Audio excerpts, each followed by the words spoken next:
A very pleasant good afternoon to all of you, and welcome to beautiful Baton Rouge, Louisiana. We've got a gorgeous day unfolding for college baseball, and that's exactly what you're going to get right now on the SEC ESPN network. Dartmouth, out of the Ivy League, challenges the defending national champion LSU Tigers from the SEC. Come on inside Alex Box Stadium, Skip Bertman Field. This is Ronnie Rance, a two-time College World Series champion pitcher with the Tigers and president and CEO of the Louisiana Sports Hall of Fame Foundation. I'm Lynn Rollins. William Schmidt on the mound today as the starter, Ronnie. Can he duplicate what was an outstanding performance his last time out? Boy, it was really good a week ago against Central Florida over in Jacksonville. William Schmidt went 5 innings, didn't give up any runs, had 7 strikeouts, only 1 walk. And he wants to keep up with the theme of the weekend because LSU starting pitching has been extremely good. Evans and Moore, along with the 2 relievers, have combined to strike out 28 batters this weekend and only walk 4. That is off the charts good. That's a 7-to-1 strikeout to walk ratio, and that'll get it done. Well, if the pitching is thumbs up at the moment, the offense this weekend has taken a different direction. Yeah, a 182 batting average, which is shocking considering Dartmouth and Northeastern both came in with super high earned run averages so far as a staff this year. You go all the way down the bottom of the screen, you see the problem. 2 for 16 with runners in scoring position. Tigers have to improve on that mark. Well, take a look at the sky over Baton Rouge. It's the color of a Catahoula cur dog's eye. We've got wonderful conditions, 76 degrees right now. Winds out of the east-southeast, about 9 to 15. That's going to aid right-handed batters who can pull the ball. And no chance of rain. Weather is supposed to be good tomorrow as well, as the Tigers will conclude the brief 4-game homestand. Let's take a look at Dartmouth's starting lineup. The Big Green out of Hanover, New Hampshire. Nico Banez is the center fielder. Tyer Rodriguez plays third base. The DH is Stephen DiCorrado.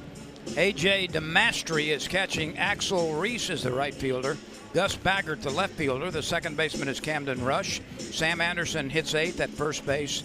And Alejandro Puig is the shortstop, batting 9th. And William Schmidt, so much potential. Let's see if he can lock in again today. Well, you know, he had that great outing a week ago, and hopefully he can have it back-to-back. That way that gets him the confidence and gets him on a roll. You see his numbers for the season, 2-0 earned run average, just a tick over 2 in 9 innings. He's punched out 16 batters and only walked 4. He's going to have a mid-90s fastball, over-the-top curve and change. I mean, a very kind of 12-6 curveball. This year, Lynn, he's worked in a slider. You'll see that from time to time.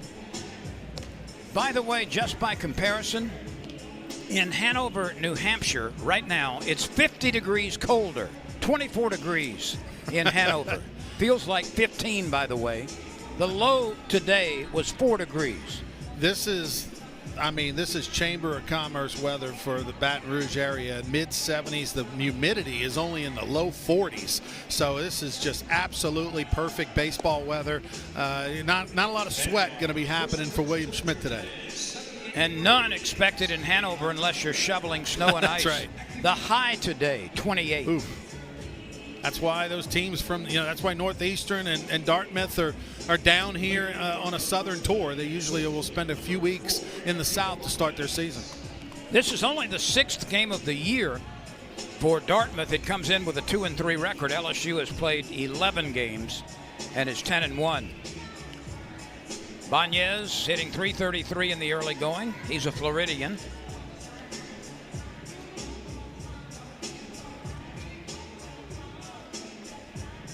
Everybody gets prepared, and we are set to go with the first pitch. LSU and Dartmouth.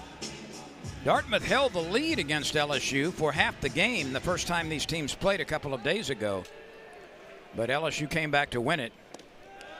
And a strike from Schmidt. And a 96-mile-an-hour fastball to get the party started for William Schmidt. Banez is 5 for 16, 1 extra base hit. That was a double. Curiel charging this one from center field. He gets there, and he's got it, out number 1. LSU defensively, Tanner Reeves in left, Derek Curiel, the center fielder, Jake Brown in right. Trent Caraway at third base, Stephen Milam next to him. Seth Dardar is the second baseman, Zach York playing first base, and Kate Arambidi is the receiver for the Tigers.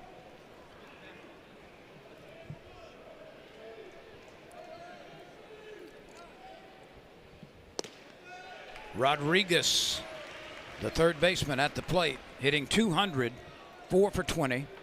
He's driven in 3, no extra base hits.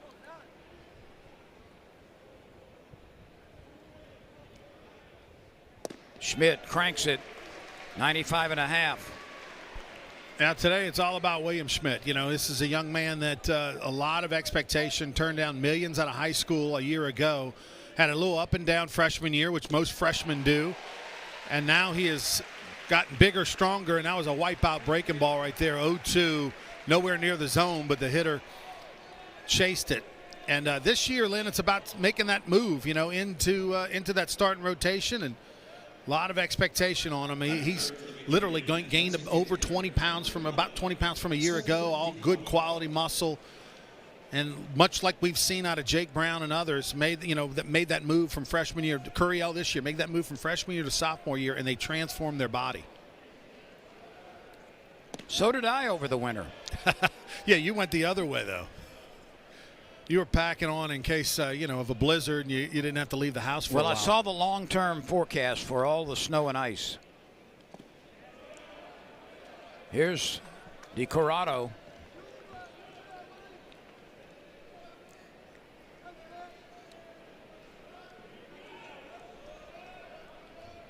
Stephen DiCorrado. That didn't miss by much, but it's 3-0. That was a 97-mile-an-hour heater by William Schmidt out of Catholic High School in the Baton Rouge, right in the middle of Baton Rouge. His high school coach, former LSU Tiger and Port Allen High graduate Brad Bass, who they've won back-to-back state championships over there at Catholic High in the last couple seasons. The 3-1 pitch fouled off of the hitter. So Schmidt, after falling behind 3-0, has come back with a couple of strikes. I had a chance to talk to him briefly before a game in Jacksonville, Florida, in that Live Like Lou Jacks Classic. Very polite, very studious, very earnest about his craft. Dardar makes the play from the base path. A 3-up, 3-down inning.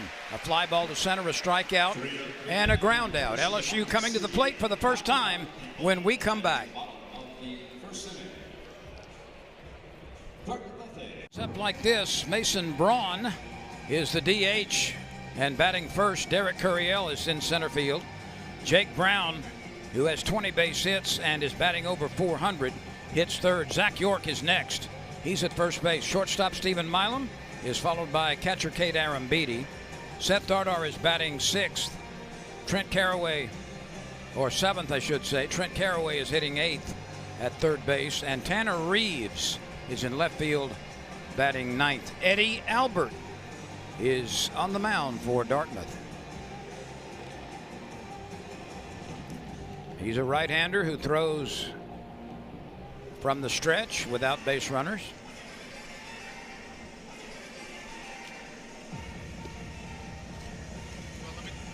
Oh, and one record. Let me tell you something, Lynn. LSU is glad to see Eddie Albert, because if you watch the last 3 games, LSU has faced a lot of arms that are below the speed of what they're going to face in the SEC. A lot of 70s and 80s, and Tigers have been off balance and haven't done well. But Albert's one of those guys that the scouting report on him is he's going to have a low 90s fastball. He's a guy that's going to, have the mid-upper 80s slider, a big sweeper. This is his stuff is more in line with what LSU is going to see in SEC play from a velocity standpoint. So I expect they'll be a little more comfortable today at the plate. Could very well be. Jay Johnson was quoted as saying that he was going to sleep in the batting cage until things straightened out. Braun, Curiel, and Brown.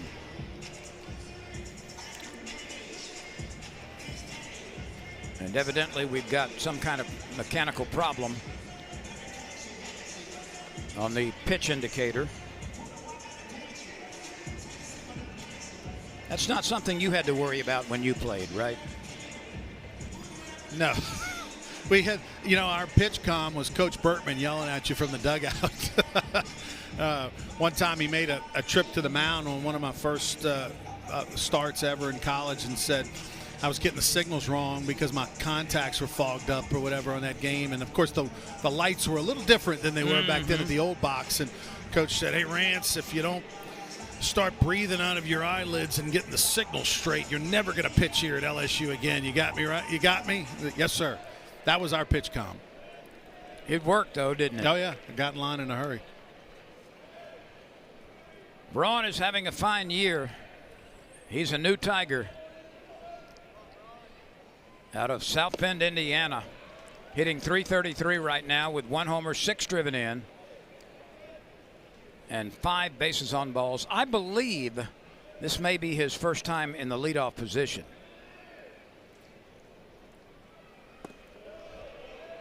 I'm not certain about that, but I think it is.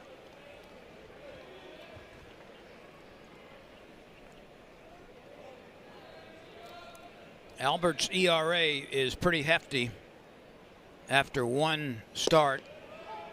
He went 2 2/3 innings. He gave up 4 runs on the same number of hits. He walked a couple, struck out 3. And he absorbed the loss. 2-1 pitch, curls in for a strike. The wind is blowing from right to left toward the left field scoreboard. What a gorgeous, absolutely ideal day for baseball.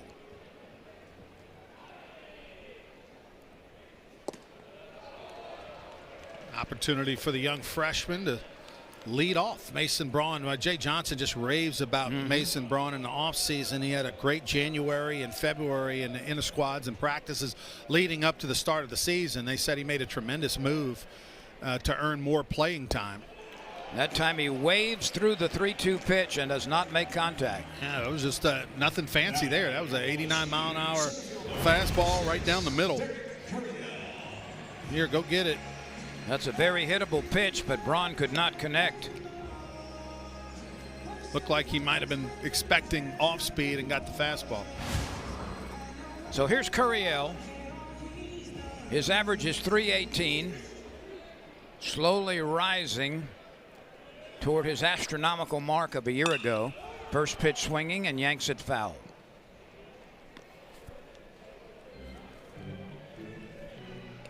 No home runs yet for Curiel. They thought he might approach 8 or 10 this year. We've yet to see one.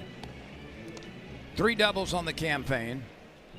But like last year, he has contributed in some very meaningful positions.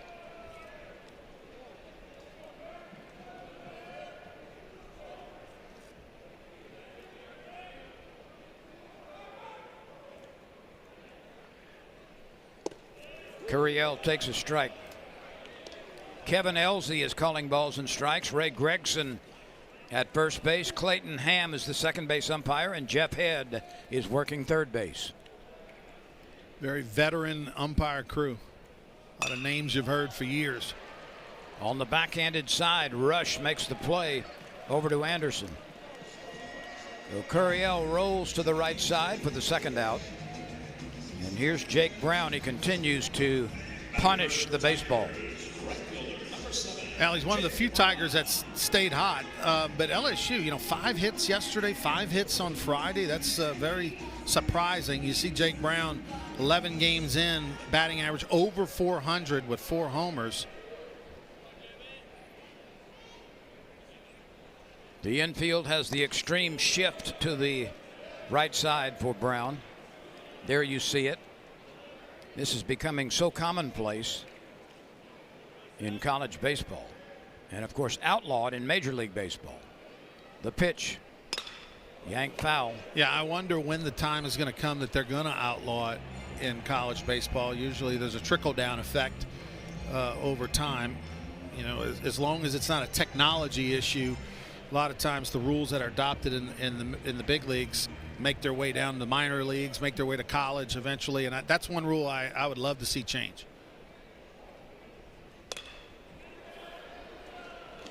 Not to mention a scorekeeper's nightmare, right? It is. When a guy fields a ground ball, base hits, like look where the shortstop is. The shortstop is is playing where a normal second baseman would be playing, right in front of the umpire, right there. So if the ball's hit to him, that should be a 4-3 in the book. Instead, it's going to be a 6-3 because the shortstop fielded it, although at the second base position. It makes us pay attention. 2 balls, 2 strikes, 2 outs. We are scoreless in the bottom of the first. And a big crowd on hand.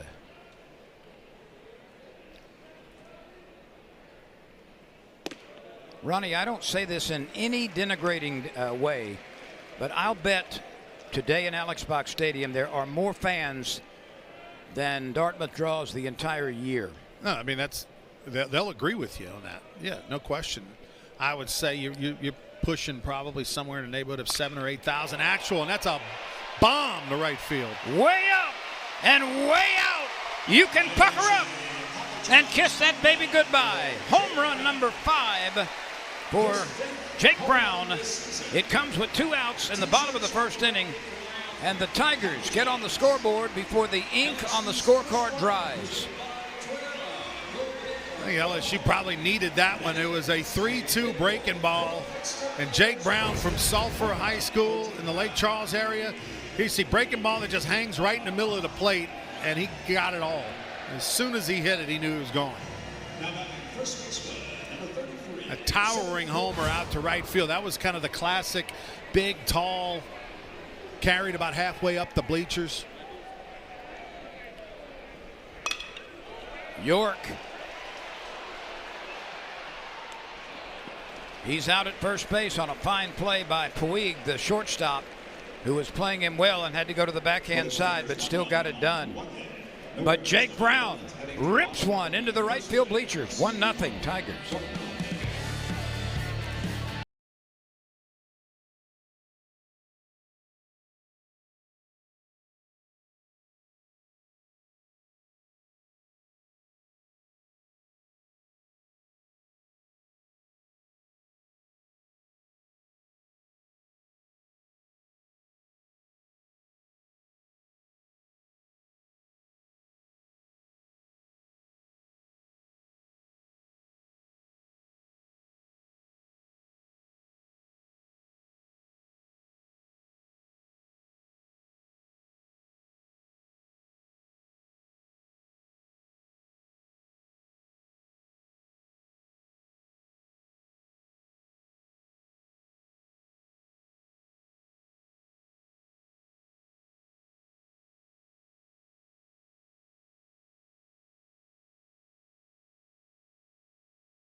He's in his first year as the head coach of Dartmouth.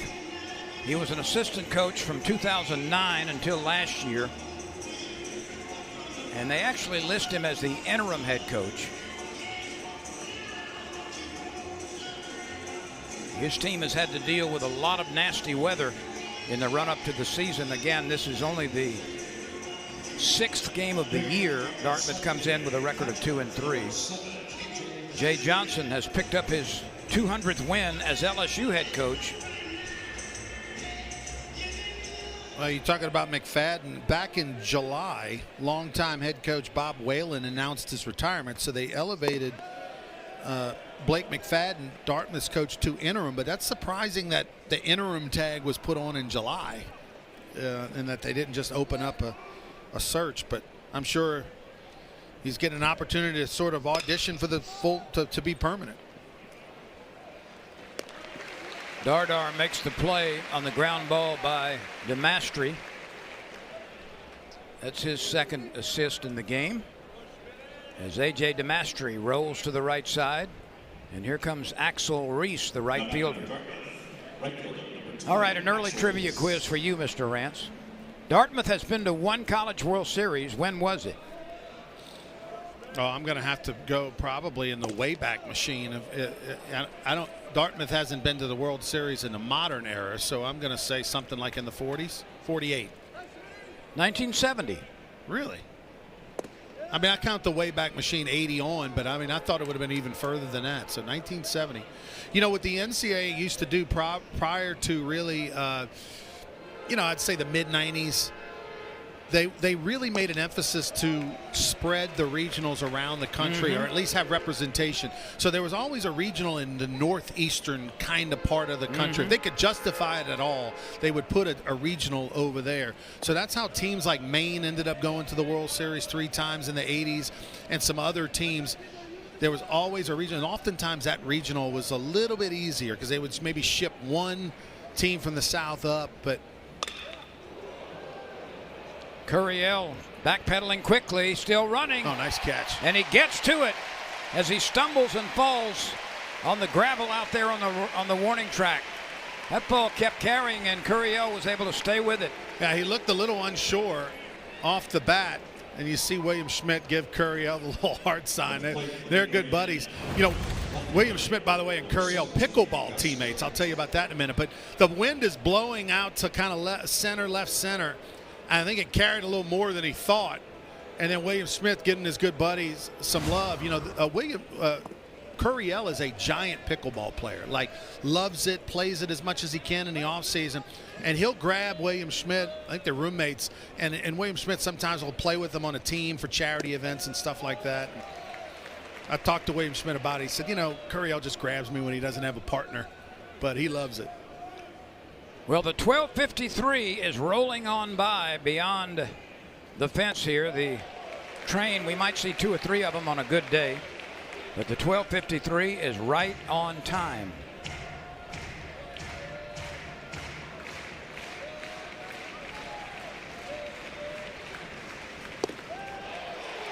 That's a high breaking pitch. It's called strike 3. A 1-2-3 frame with the help of Curiel's nice catch on the warning track in deep center field. 1-0 Tigers on the Jake Brown homer.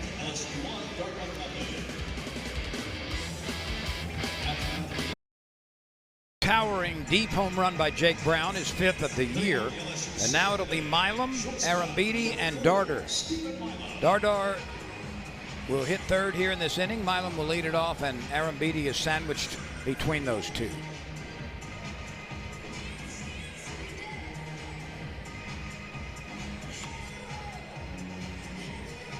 Milam has been all over the LSU lineup. I don't think he's been plugged in to all of the 9 positions, but most of them.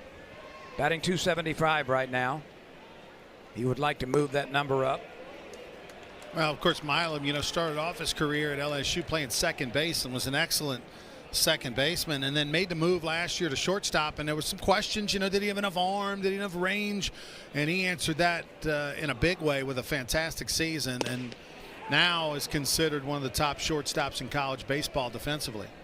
Well, he makes plays on the backhand side that truly are special and uncommon. 7 driven in. He's walked 10 times. 3 extra base hits, make it 4 extra base hits, a triple and 3 doubles.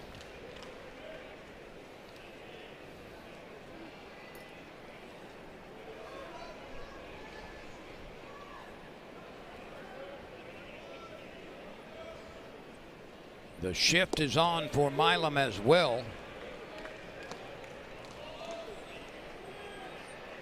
Well, here's a list of the top 5 shortstops. Stephen Milam checks in at the number 5 position. These are the D1 baseball preseason rankings.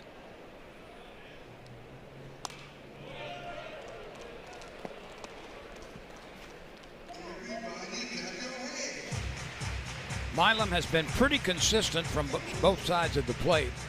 Against right-handed pitchers, he's batting .269. Against lefties, .286.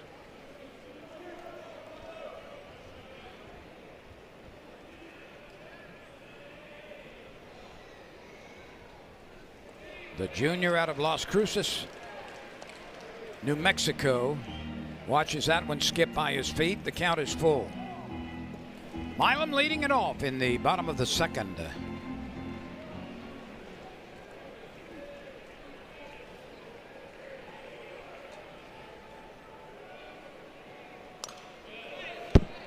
You'll see at least another pitch. Now, Stephen Milam, one of those guys, Lynn, that really does a nice job,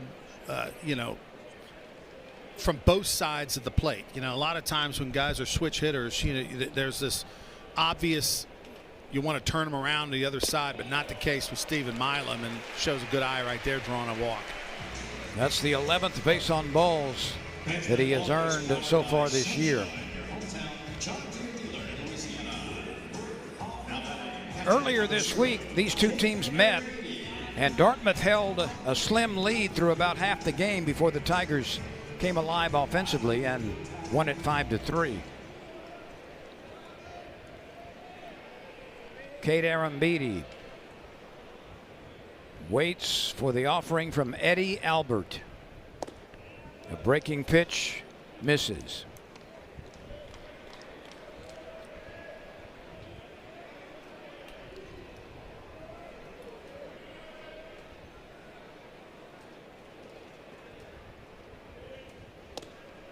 And again, 2-0. Yeah, kind of the command is being a problem right now for Eddie Albert.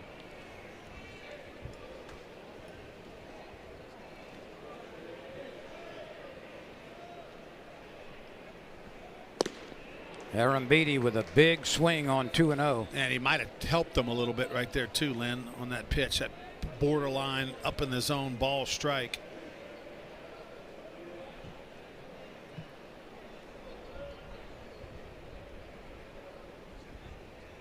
That got him, huh? Oh, went behind him. I thought it got him on the leg, but that pitch actually went behind Arambidi. So the wild pitch shoves Milam into scoring position.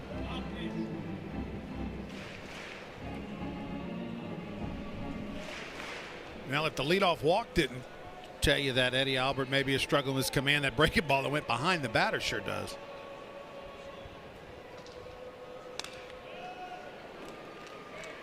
Now the count goes to 3-2. You know, Arambidi on Tuesday against McNeese got nicked up in that ball game, a foul ball that caused them to leave the game, and he didn't get to bat a couple of times late in the game when his spot would have come up in the lineup.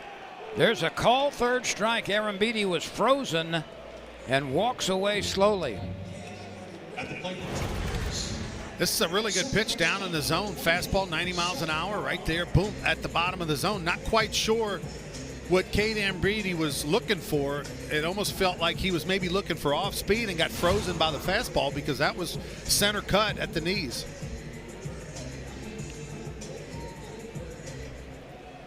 Albert came all the way back there. Looked like he was going to be in trouble, down 2-0 in the count. Then he was down 3-1 after a breaking ball behind the hitter and came all the way back to strike out Arambidi. That was big for him.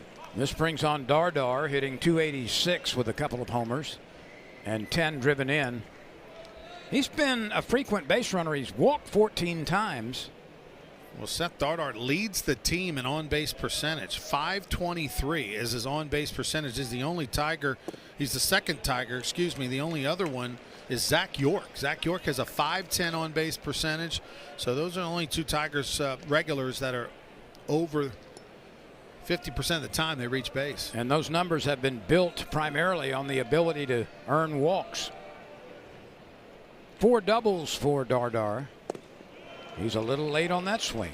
And another Tiger that helped out Albert on the 2-0. Remember, Arambidi chased a 2-0 pitch up in the zone. That was probably a ball. That time, Dardar chased one down in the zone. That was ball 3. Dardar is hitting .400 in situations like these, runners in scoring position, and that plunks him. So a walk, a wild pitch, and a hit batter. Runners at second and first with 1 out.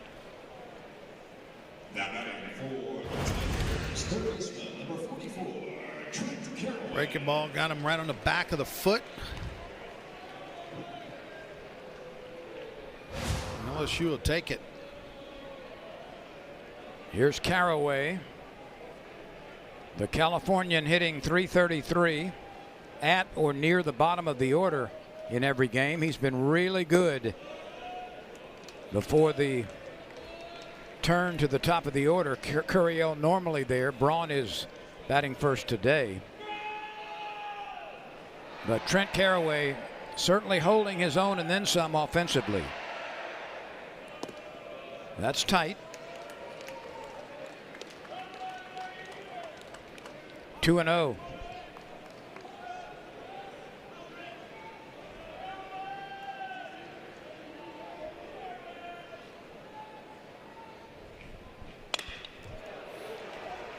It's bobbled for the moment, picked up, and still time enough for Rodriguez to get it over to Anderson. The runners do advance. Carraway rolls out to his counterpart at third. That was actually a good job not to panic. You know, a lot of times infielders, runners are moving. You bobble this ball right there, you panic, the guy flashes in front of you, but Rodriguez did a nice job staying with it and fired a strike across the diamond. Here's Tanner Reeves. He's 6 points under 300 right now, batting a solid .294. 3 driven in.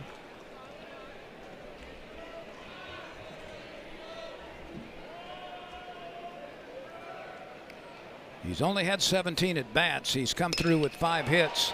This ball is tagged pretty well, but playable in center field. And Banez backs up quickly to take the line drive out. So the Tigers threaten but do not score. They carry a 1-0 lead into the third inning.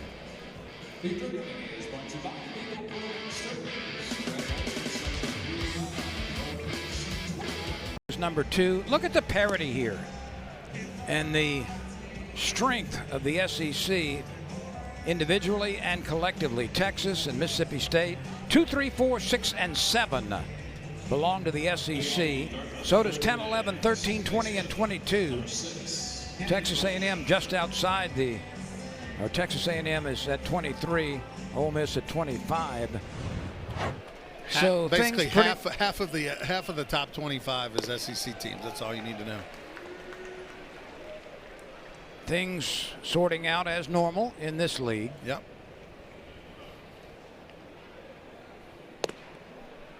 And the thing that makes SEC baseball so compelling, Ronnie, is with very few exceptions, every SEC series is the equivalent of a super regional.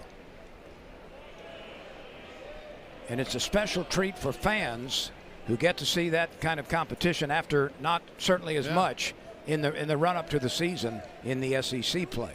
Hey, look, when LSU goes to Vanderbilt to take on the Commodores opening SEC weekend, you know, Tim Corbin, a two-time College World Series champion coach against Jay Johnson, a two-time College World Series champion coach. I mean, that's as good as it gets. I mean, and Vandy's had some improvements to their facilities, and they'll have a packed crowd for them for 3 days in a row. It's special in the SEC every weekend, like you said. Aaron Beatty runs out to gobble that one up and get it over to first base.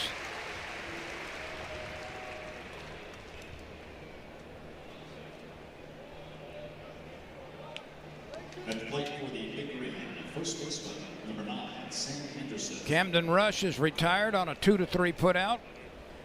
And this brings on first baseman Sam Anderson batting for the first time.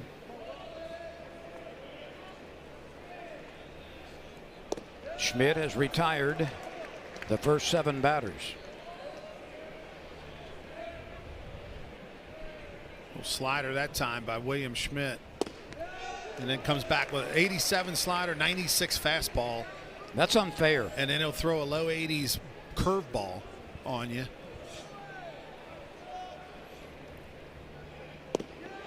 It took 3 pitches. Sam Anderson walks away with a bat on his shoulder. Hey, that right there, that's the new kind of a new pitch that William Schmidt has really incorporated this year, because before he was fastball, curveball, change. There you go, fastball right there. Then he throws a slider at the end. So he used to be fastball, curve, and occasional changeup. This year he's worked in that slider. You see it again. It's faster than the breaking ball, less hump in it. It's a little less break, and it fools the hitter because out of the hand it looks on the same plane as a fastball. Alejandro Puig batting for the first time in the 9-hole. You saw right there, that was the curveball. So it's about an 8-9 mile an hour difference and has a bigger kind of break to it.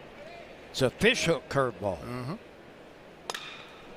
This ball is tattooed high and deep, fair or foul. Foul ball. Wind sort of blowing. Didn't help that ball. I mean, hit kind of down the line, and the wind is blowing out towards the foul line. You see the flags not really blowing to left center, more across at the moment, and it pushed that ball even further foul.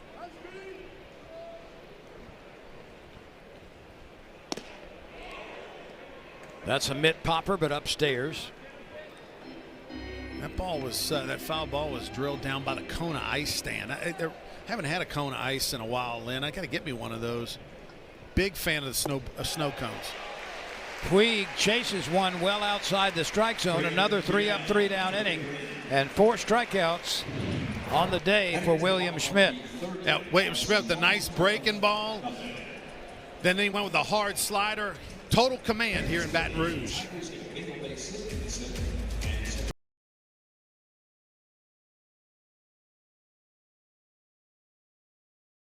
Hit so far, and it was a long one off the bat of Jake Brown. He'll be the 3rd hitter in this inning. Braun, Curiel, and Brown as we go to the bottom of the 3rd. 1-0 Tigers. That home run by Brown came with 2 outs in the 1st.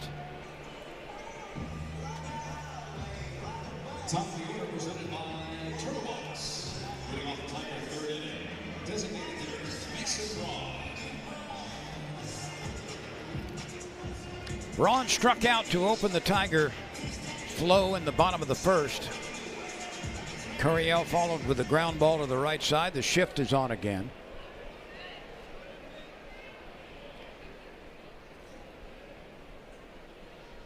And the pitch curls over the outside edge. It's always interesting to me to see the extreme shift on the infield and the outfield playing straight away, or even sometimes the opposite direction. A liner to center field, and it is caught. A diving catch by Banez. Well done by Nico Banez. He got a terrific first step to get that very hard hit liner. I mean, a big time grab, Lynn, because I mean, this ball gets by him. It's Braun's at least got 2, maybe more. Good break. Well played. I mean, he read it right off the bat. And Braun, that's one of those that the baseball gods will need to reward him some other way, because that should have been a base hit.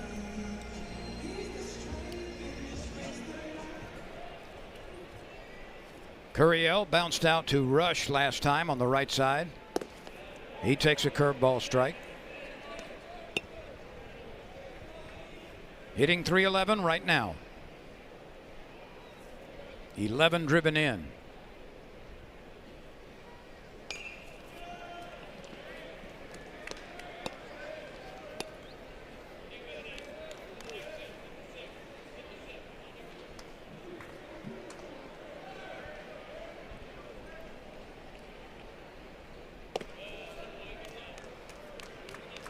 One ball, 2 strikes on the sophomore draft eligible center fielder, Derek Curiel.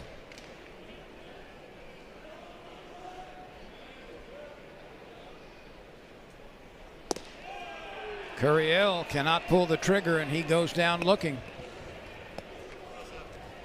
That's the 3rd strikeout for Albert, and he's had the ability to freeze the Tigers at the plate with fastballs that are average. But that was right there for a strike. Yeah, that was a 90-mile-an-hour pitch. It was down in the zone. He got Dardar in that same pitch. Got Aaron Beatty, excuse me, on that same pitch, kind of froze him. A fastball down in the zone. Jake Brown waits. Swings on the first pitch. That's a foul ball.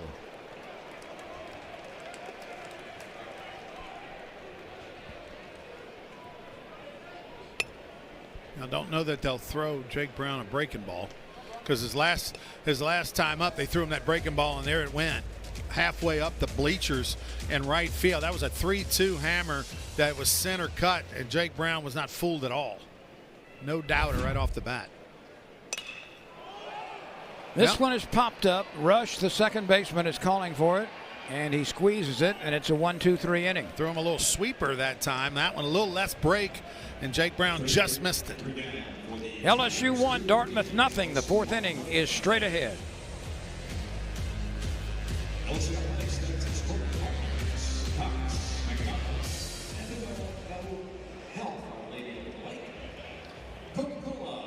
Louisiana Blue, Albertsons. You know, Ronnie, one of the famous alumni for Dartmouth is a guy you probably watched as a mere tyke on television. That's my hint to you. He was on television every day, I believe. You think Mr. Rogers would come to mind? Oh, wow. Okay, I did not know that. Fred Rogers was a graduate. Coach, that guy's a hero of mine. Oh, yeah. If I'm not mistaken, wasn't he a Marine? He had a very distinguished military career. There was a great documentary about him that in the last couple of years. What a great guy he was. All I can say is Mr. Rogers never met the people in my neighborhood.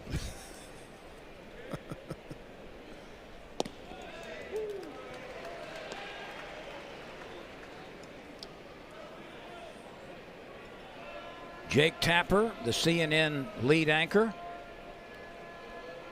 Nelson Rockefeller was a graduate of this team.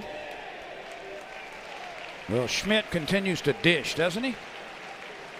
He's showing all of his arsenal today. Watch right here. Again, this is the emergence of that slide piece. You know, a year ago it was fastball and then that big, kind of over the top upper 70s, maybe an 80 breaking ball.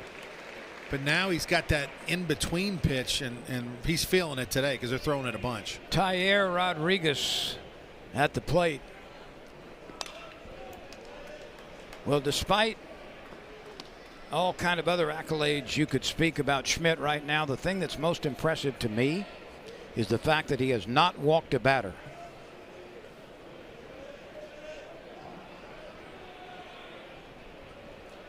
The 0-2 pitch from William Schmidt.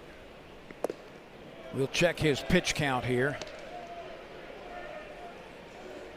It's at 42, so he's been very economical. Schmidt over the top, maybe overthrew that one a little bit. He knew it. He goes back and shrugs just to loosen up and come back for the 2-2 delivery. He touched 97 once, but most of the fastballs have been 95, 96 like the one we just saw. That's a foul ball past third.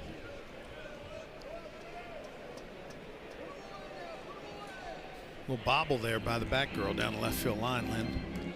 It's not a good sign. Mindy Kaling, an actress and writer for The Office, is a graduate of Dartmouth. Rodriguez rolls out 4-3. Have you ever watched an episode of The Office? By mistake once. It's one of the best shows in the last 20 years. I've heard it's really funny. Yeah, one of the best shows in the last 20. Originated in England, and then they did an adaptation in America.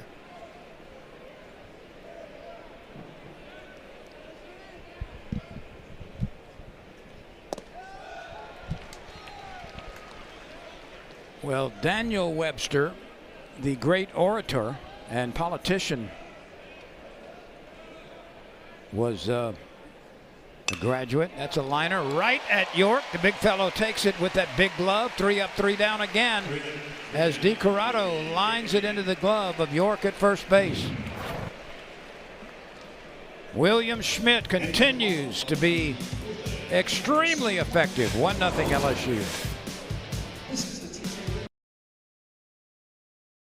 This is the portal class which emerged at LSU, the 5th, 19th, 22nd, and 29th player nationally. Coming to LSU, you see Simpson and York and Moore and Caraway. It's a different day in college baseball and college sports. There's been only one hit in this game,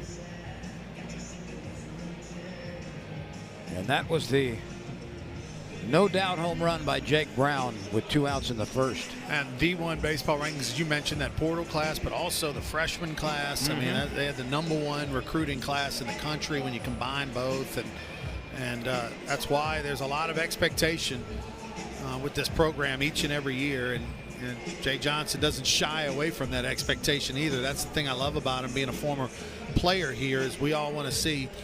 The past players want to see LSU and the success be even greater than it was for us, and he's a guy that embraces that history and embraces that challenge. Here's the 19th ranked player in the portal, Zach York. Ball one. I think Zach York by the end of the season may win the title. He's going to push a couple others, but he may have the title of favorite Tiger. Could be. Like the fans that have just absolutely gotten behind him and are enjoying his play this year. Sam Anderson staggers around in foul ground but makes the play. York pops up to the first baseman in foul territory, bringing on Stephen Milam. Here's something you don't hear about every day. Dartmouth was actually founded well before this nation became a nation. 1769 was the founding date of Dartmouth, 7 years prior to the Constitution, and he doesn't have it. That's dropped in center field. Milam winds up at second. Now that'll go. Gagnez had trouble with the sun, no doubt. Yeah, that'll go as an error because it hit him right in the glove, huh? They're going to give him a two-base double? My goodness. I mean, doesn't the ball hit him right in the glove? Right here, ball's hit high. It literally hits in the middle of the glove, and somehow the scorekeeper gave him a double. That is generous. But regardless, the wind is kind of blowing in. The sun is right high sky, and sometimes on an unfamiliar field that happens. See if LSU can take advantage of it. Aaron Beatty is first pitch swinging. LSU had Milam at second base with no outs in the second inning and didn't get any runs out of it. They've got him at second base with one out right now. Dardar is on deck.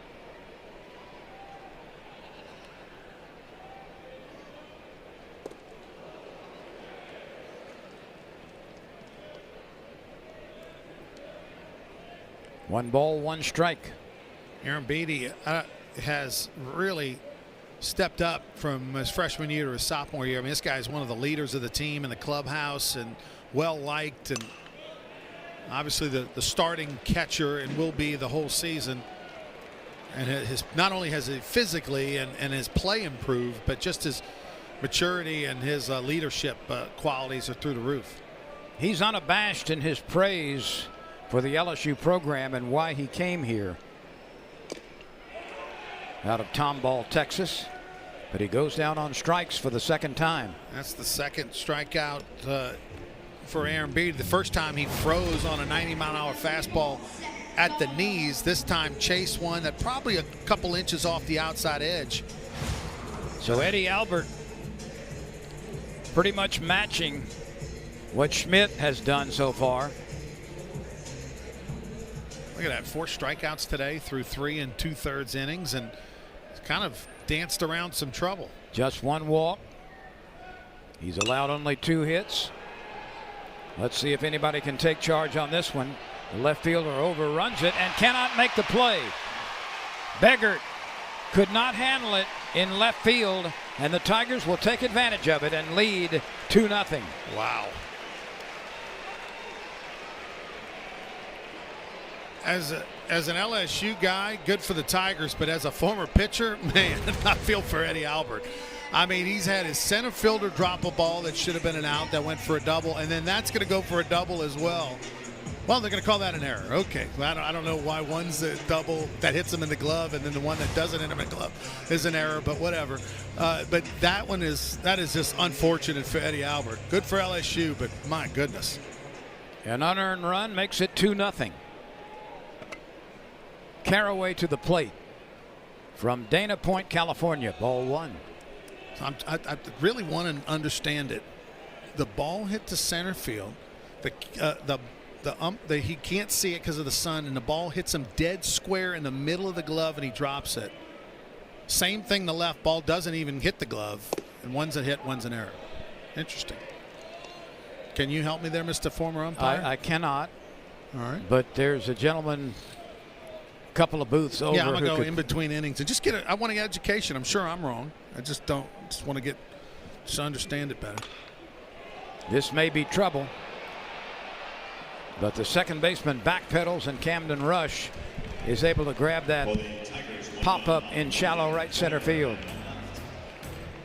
Milam scores on the two-base error, and the Tigers have a 2-0 lead.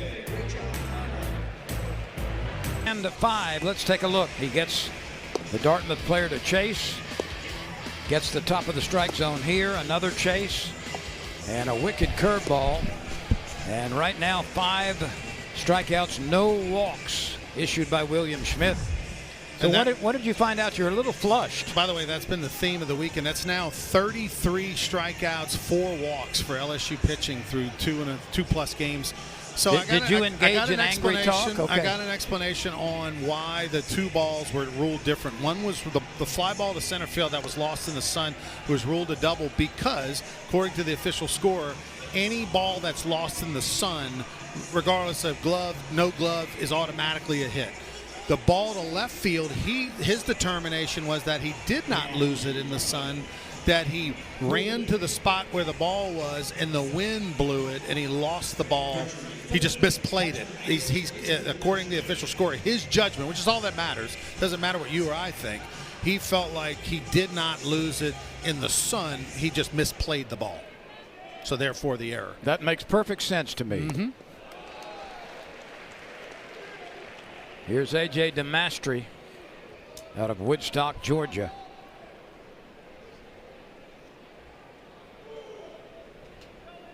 DeMastri rolled out to Dardar last time. Schmidt will be cutting loose with his 50th pitch. In this, the 5th inning, he has been extremely efficient. Ground ball headed to right and beyond the diving effort of Seth Dardar. That is the first base runner for Dartmouth today. It comes with nobody out to start the 5th inning. So no hits allowed for William Schmidt through 4, and then the leadoff batter gets one here in the 5th. And here is Axel Reese. Even with all the problems that Dartmouth has had offensively today against William Schmidtland, they've got to be playing with some confidence. Absolutely. Eddie Albert has really shown them something on the mound and kept them right in the ball game. Curious to see how they're going to play this with a runner at first and no outs.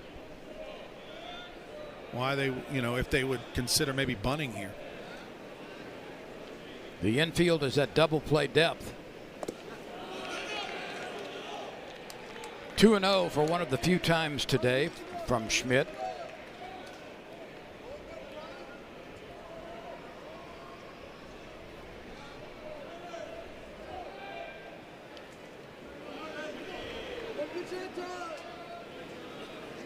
DeMastri at first base with a single to right. This could be a pair. Milam scoops it up. Dardar turns, fires. Out at second, out at first. 6-4-3. Started by the slick fielding Stephen Milam. That was a 2-0 fastball, kind of middle in, and just your standard, regular, routine ground ball to Milam at short. York with a little stretch to the left to grab it. And that is a pitcher's best friend to clear the bases. It brings on Gus Beggert. He's out of Austin, Texas.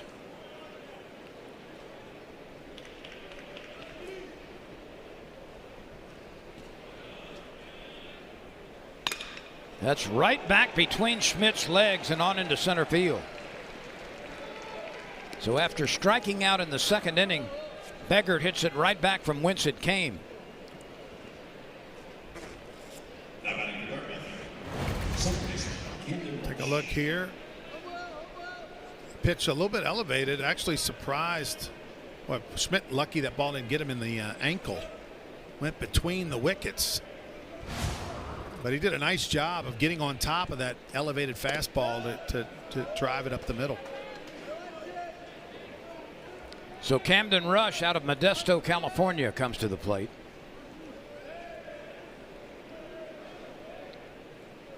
Aaron Beatty fielded a little tapper in front of the plate and threw him out last time. Schmidt is high, 2-0. Did they throw that ball when the base hit up the middle that Gus Beggard hit? Did they throw that ball out, Lynn? Did you see if they threw that out? I mean, that's his first college hit. You know, you would think they would maybe I didn't notice. Send that to the dugout for him. I don't know if Dartmouth knows to ask. That would have been a cool memento for him. Somebody can hand him one after the game and tell him that's the one.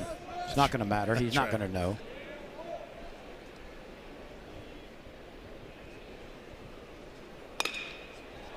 Dar charging, pivoting and throwing.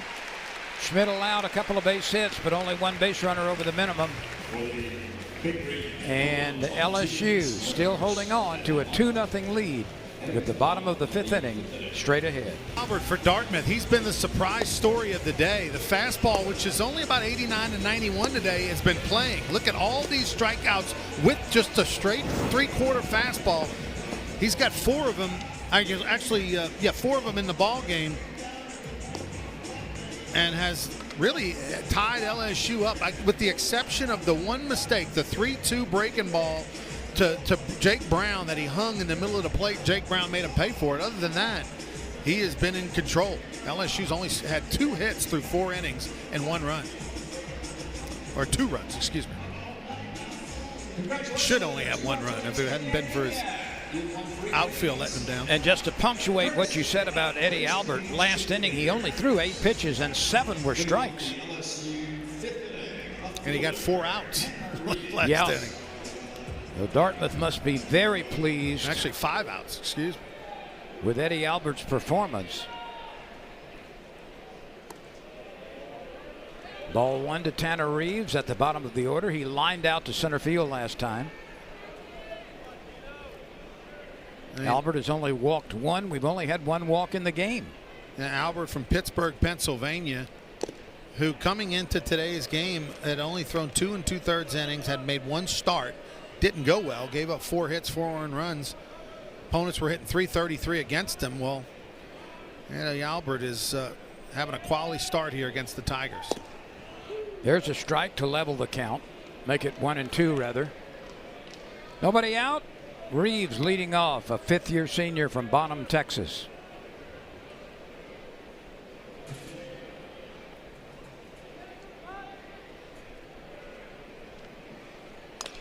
Albert changes speeds.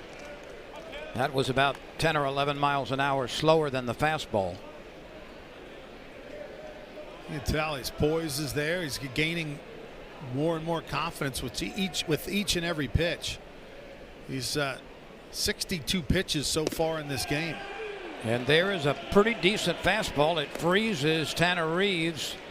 That's at least 3 Tigers who have gone down in that fashion. I mean, it's shocking to me how LSU's obviously not seeing this fastball very well. Now, I agree with Reeves. I feel like that was definitely off the plate. You could see the catcher catch it and bring it back, but they have just not seen that heater, and that's 5 punch-outs now for Albert. So back to the top of the order we go. Mason Braun at the plate. First pitch swinging, hits it into the shift. And the second baseman, Camden Rush, makes the play. Eddie Albert with a really wonderful effort here against LSU. Braun is now 0 for 3. He lined out last time to center field, and a great catch was made out there by Banez. So Curiel will try to ignite LSU's offense with 2 outs. He struck out last time looking, and earlier rolled out to second base. The pitch, Steve, right?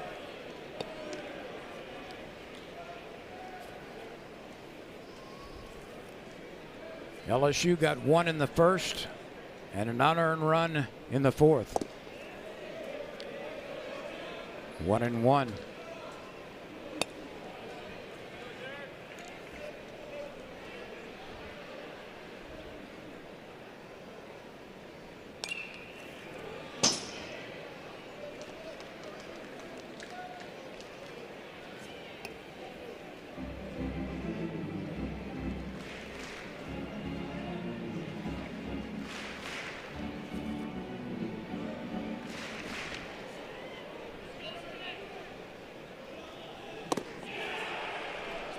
Eddie Albert continues to tie up the Tigers. Have a day, big fella. 10 pitches that inning.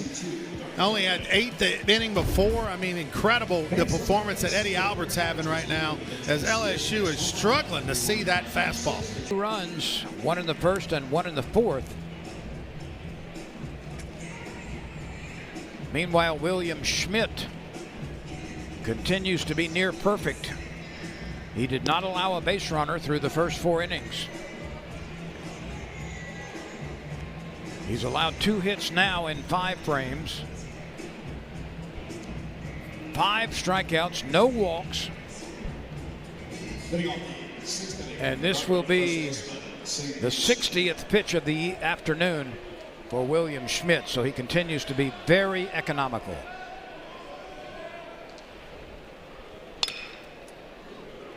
Milam can't get it. That's on into left field for a base hit. And lately, Dartmouth has been finding a few better swings on Schmidt. Yeah, obviously through the first 4 innings, Schmidt hadn't allowed a hit, but last inning they got 2 hits. Now they've gotten a hit here. Obviously Schmidt, the pitch count's up at 60 now, might be getting a little bit tired. Plus, they've seen him now. They've gone through the order. Everybody's coming back, seeing him a second or third time.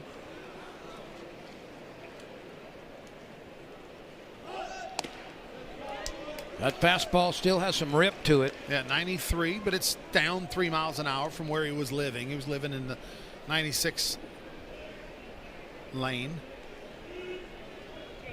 Sam Anderson at first base following the single to left. Alejandro Puig struck out back in the 3rd. And a late swing there results in a foul ball. LSU actually has been out hit. Hits have been very difficult to come by for both teams. There have been 5 hits total, and Dartmouth has 3 of them.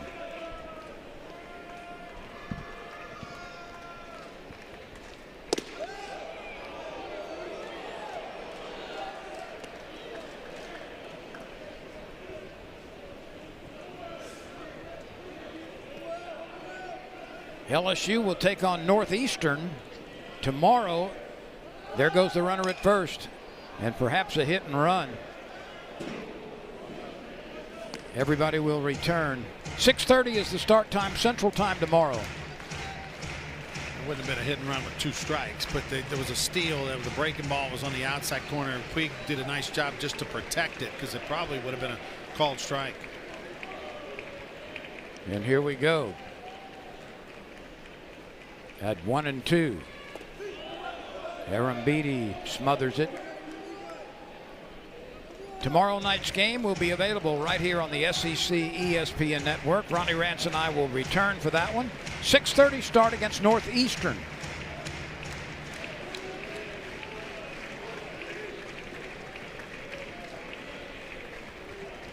The 2-2 pitch instead goes to first base.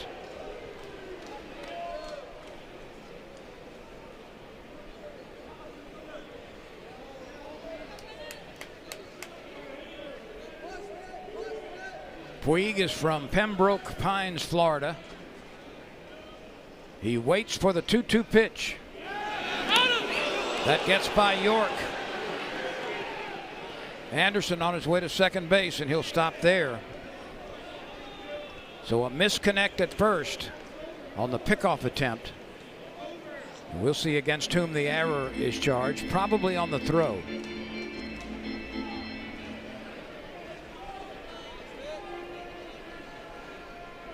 Dartmouth now looking just for that one timely hit. LSU, they've got the runner in scoring position. It is an error against Schmidt. And they're going to have 3 cracks at it for somebody to get a hit. And here comes Nate Yeske out to the bump. He sees something. If you've just joined us, William Schmidt was perfect through the first 4 innings. Striking out 5 along the way. So he set down the first 12 before DeMastri got a base hit to open the 5th. There was another base hit in that inning and another base hit here in the 6th. Now, I saw yet coach talking to Dardar over at second base as well. I mean, there's a conversation being had on how to hold the runner at second as well as where to play in position. You do not want to let Dartmouth get that runner to third with less than 2 outs. But you see the line so far, very similar to his line last week when he went 5 innings against Central Florida, only gave up 3 hits, struck out 7, walked 1, had no earned runs allowed. So another good outing for William Schmidt. He comes back with a twister, and Puig cannot find it. That's strikeout number 6. 85 here with the slider from Schmidt. Excellent downward break on that pitch. That pitch has really emerged for him. When you can throw it there with that kind of snap to it, you can make a living.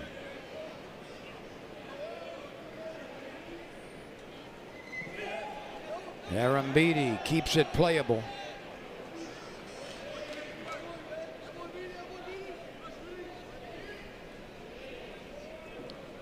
Nico Banez at the top of the order has flied to center and struck out. Dartmouth, for the first time today, gets a runner in scoring position. The pitch. There's some heat. Back up to 95.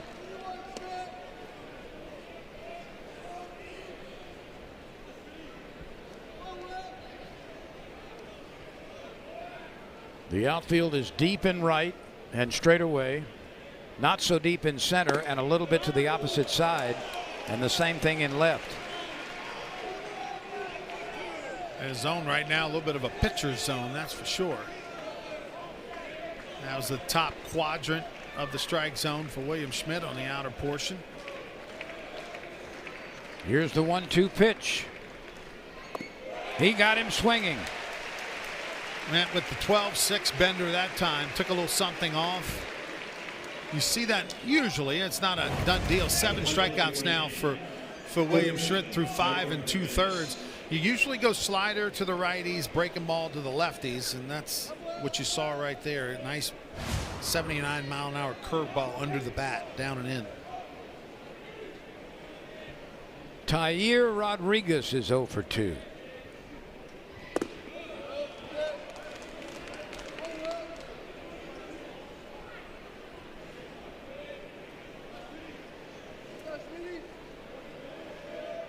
LSU's lead is precarious. It's 2-0.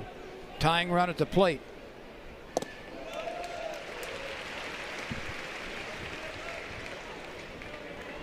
One ball, 1 strike, 2 outs.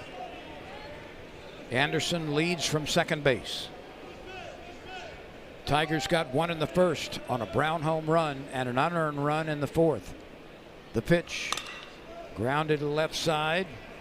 Carraway waits on it and runs over to make the tag.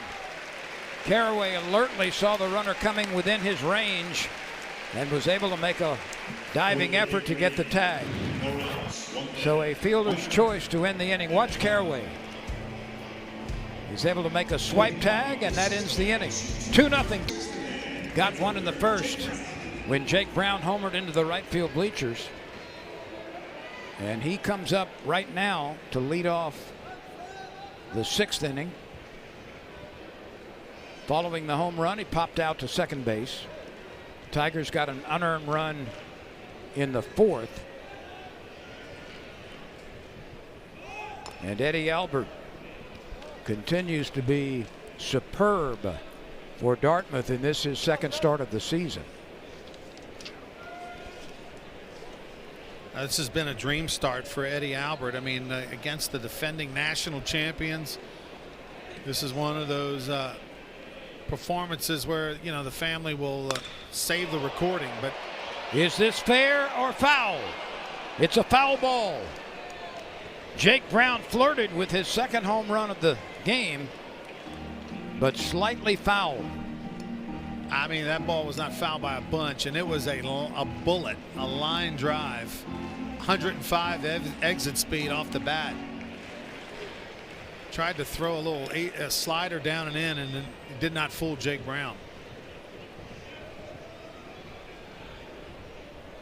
Albert brings the 0-2 pitch.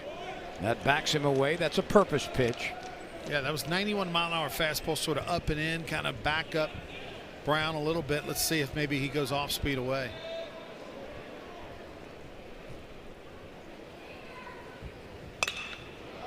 Brown lifts this one. Looked like a changeup. Let's see if anybody can get to it. Sun is still a problem, and there's a snow cone catch by the left fielder Beggart. I mean, we're having some issues out there today in that Dartmouth outfield, but that time they were able to haul it in for him. Watch right here. I mean, this made me nervous the whole way because nobody felt real comfortable. And then right there, that ball is halfway out of the glove. You know, it's not often the left fielder Beggart. It's not often you see 4 defenders in the shot at one time, in the frame at one time. But that was a straight changeup to Brown, a well-placed pitch on the outer third, and Jay Johnson going to use one of his timeouts here. This is the equivalent of a 20-second timeout in basketball where the other team's going on a little streak and you just want to try to change the momentum. That's all this is. I mean, there's no special magic that he's sharing right there with his players. It's just trying to change the pace up because right now Eddie Albert is in the rocking chair on the bump. He's retired 5 in a row. It should be 7 if you take away that error a couple of innings ago. So York comes to the plate. He has grounded out to the shortstop and fouled out to first base. By the way, Lynn, you hear that song in the background? Mm-hmm. His walk-up music. No chance you know who that is. That's Biggie Smalls. They like his nickname is Big Papa with his teammates, and so it's a reference to that. It's a rapper from the 90s. He's no longer with us. I am so glad you have filled me in on that. But there you go. Just I wanted you to be in the loop so you would know what that walk-up music is for York. Another chance for Beggart. Uh-oh. He's got it. Attaboy. Young freshman out there in left field. Look at his teammate dapping him up. Like, there you go. 2 in a row. You got this. It's been an adventure out there with the Sun. And now Milam.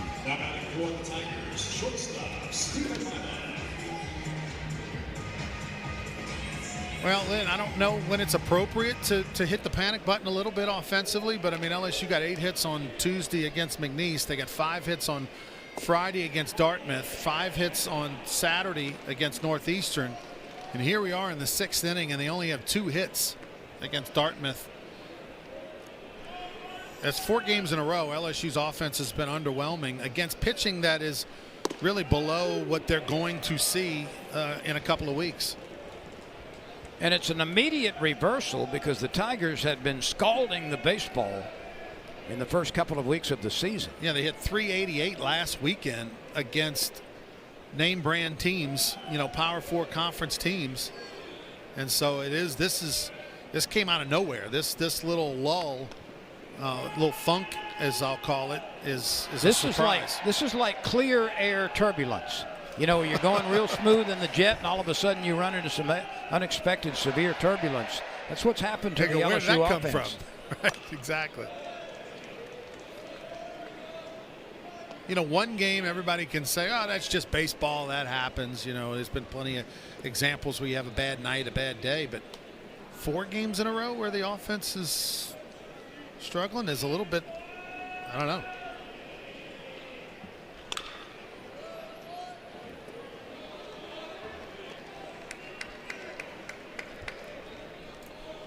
No runs, 3 hits, 1 error for Dartmouth.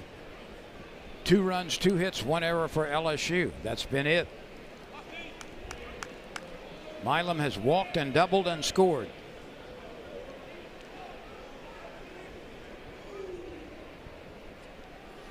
He was the recipient of a dropped fly ball in center field where Banez lost it in the sun. And then with 2 outs, Beggart misplayed a fly ball off the bat of Seth Dardar to produce the 2nd run. Milam goes down on strikes. So a 3-up, 3-down inning, and that's 1, 2, 3, 4, 5, 6, 7 in a row retired by Eddie Albert. He has been masterful, but the LSU Tigers lead it 2-0. The 7th inning comes your way next. The starter for LSU, 6 innings, just 3 hits allowed. Hasn't walked a batter, has fanned 7. He's been the story of the day defensively for the Tigers. Meanwhile, Dartmouth hasn't had much opportunity, but LSU continues to be beleaguered lately with runners in scoring position. The Tigers are 2 for 22 with runners in scoring position over the last 3 games. Yeah, and look, and Albert, you see his outing, 6 innings pitched, 2 runs, 1 earned. Really should be 1-0 LSU. He gave up the solo homer to Brown. The outfield let him down with 2 drop fly balls. But this has been a pitcher's duel, and both teams have not been able to do anything offensively. So the big green come to the plate. DiCorrado sends one deep to left center field, and backing up out there is Tanner Reeves. He makes the play. That's one of the best hit fly balls today for Dartmouth, but gathered by Reeves in left. Now, speaking of left, you know, no Stanfield out there. That's Tanner Reeves out in left field, and we still don't have a Chris Stanfield sighting in the lineup. He played the first 2 games of the season. That was it. And we kept thinking, you know, maybe the next game, and here we are, the 12th game of the year, and he's still not active. And you see that tape job that he has on his left wrist and hand. That's more extensive than what we saw a week ago as far as the taping. Not a good sign. And very frustrating for him. He was hurt in the 2nd game of the season. I mean, last year he had 298. He actually led the team in hitting in the SEC. Had 15 doubles, you know, played a great center field. Jay Johnson raves about him, and remember that the strength of this team is supposed to be Stanfield in left, Curriell in center, and Jake Brown in right, and they've been missing him most of the year. DeMastri ropes it through on the right side. That's his 2nd hit. He's 2 for 3. And lately, Dartmouth is finding a few more pitches to its liking. Yeah, that was a slider right there, 84, and that's now 4 hits for Dartmouth. They actually have 4 hits. LSU only 2 in this ball game.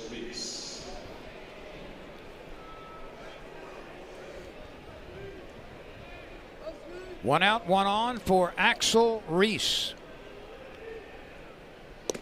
He has flied to center with Curriell making a fine catch, and he has bounced into a 6-4-3 double play. This is the 2nd game in a row between LSU and Dartmouth in which the big green has given LSU everything it wants.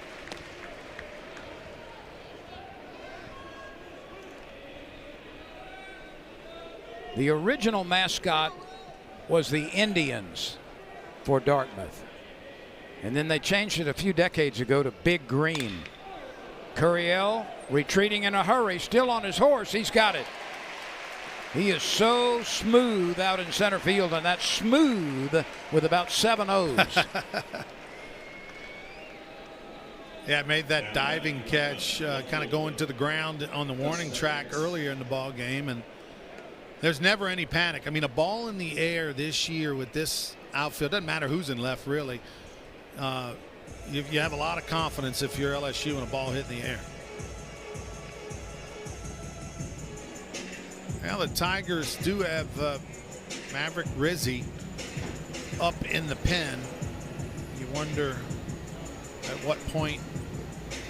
It could come soon because obviously LSU's infield was instructed to gather on the mound.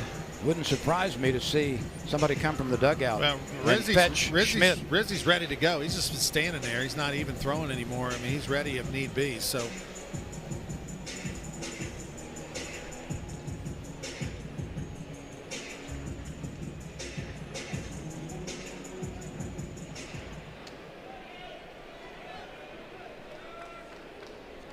Schmidt will remain. There's the freshman Beggard, who is last time up got his first college base hit. A little ground ball back up the middle. He's late on the swing. So Schmidt, for the first time, pitching into the 7th inning. 2 outs, a runner at first base.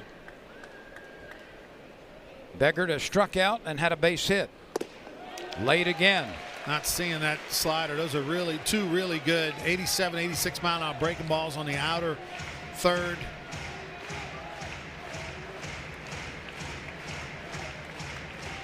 Might as well throw it again. Beggard's missed it by a bunch. Yep. He does, but it's high.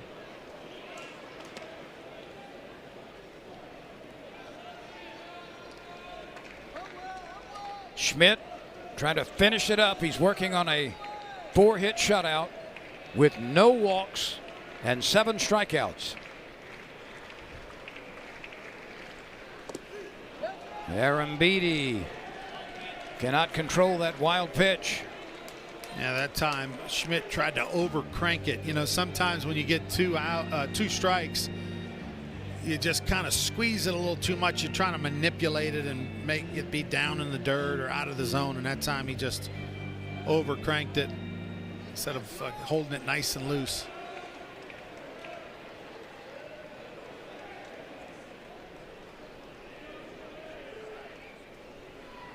Swing and a miss. Strikeout number 8 on what probably will be the final inning for Schmidt. Yeah, he went 5 straight sliders that time from Schmidt to Beggard. They saw he wasn't seeing it real good, so they just kept throwing it. And William Schmidt has been rock solid today for the Tigers. This game has been tighter than the top string on a Texas fiddle as we go to the bottom of the 7th.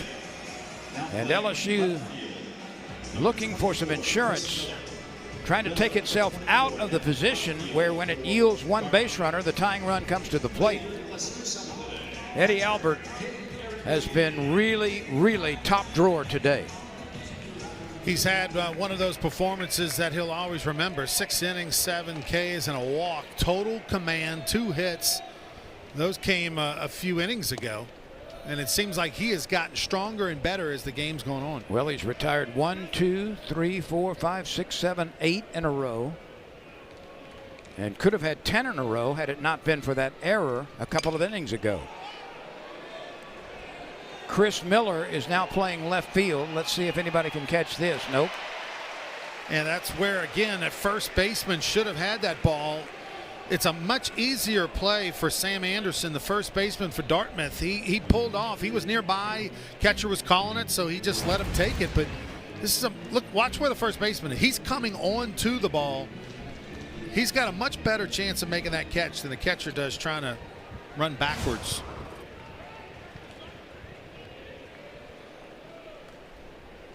Chris Miller has replaced Beggard in center and left field. And Eddie Albert, who did not get out of the 3rd inning in his first start, continues to baffle LSU hitters. This one is sky high again up the elevator shaft, and Camden Rush takes the mile-high pop-up to retire Arambidi, who's 0 for 3. Well, if you're Eddie Albert, what are the emotions you're feeling on the mound when the ball is hitting the air today? I mean, it is just a lot of, come on, please, please, please. Didn't look really comfortable that time either by Rush at second initially, but he squeezed it, and that was a big out to get that leading lady.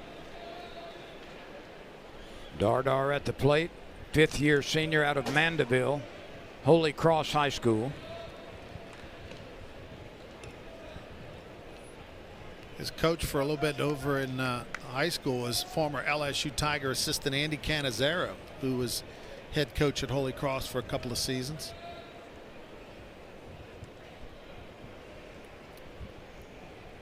Albert has set down 8 in a row.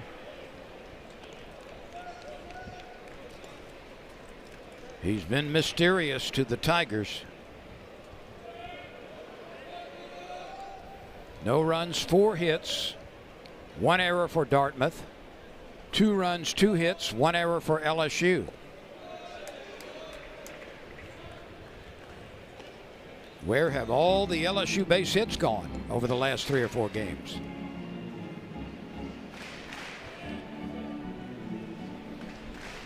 The shift is on again.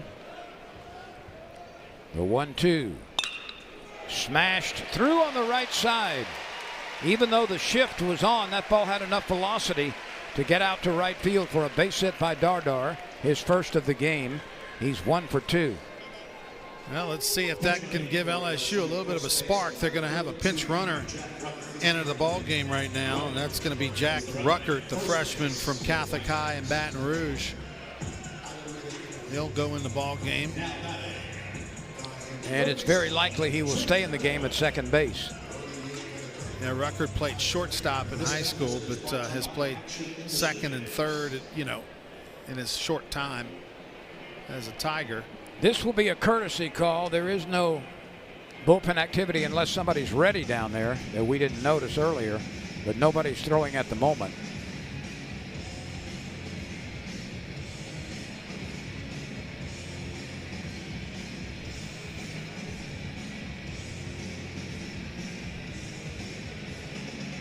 I think if you're Eddie Albert, you're saying, you're going to have to drag me off this mound. He does not doesn't want to come out of this ball game, that's for sure. He's at 89 pitches. That number means nothing. This is Dartmouth against LSU. Eddie Albert in Baton Rouge as a senior from Pittsburgh, Pennsylvania. He's not worried about pitch counts. He'll throw till his arm falls off if he has a chance to finish this game or help his team win it. Carraway to the plate. He's 0 for 2. Steve, right. Boy, he's been really good with that pitch, hasn't he? He's really done a nice job of being down in the strike zone, commanding that fastball at the knee level.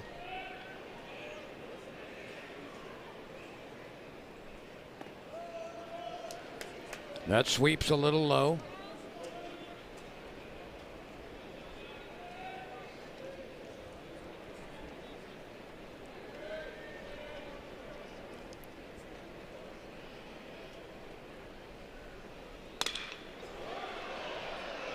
Reese shading his eyes and takes a couple of extra steps to get to it for the second out.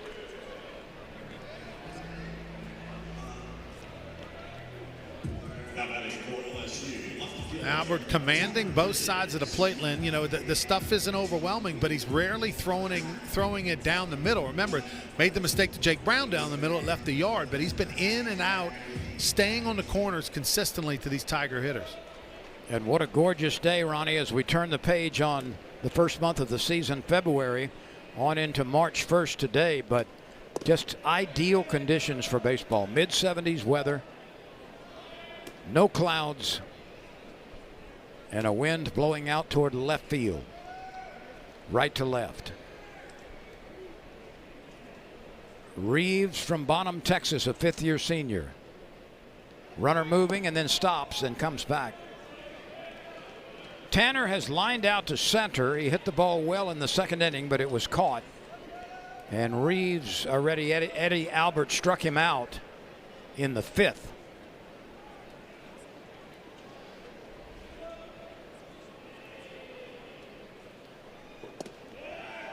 That's a little bit inside.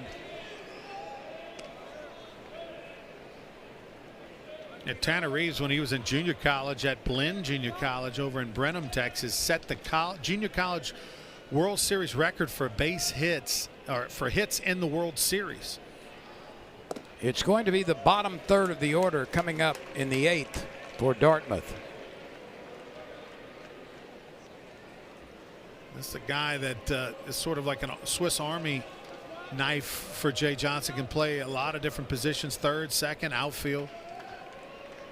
But he mainly hits. Ruckert is on the move, and a liner will bring everybody back.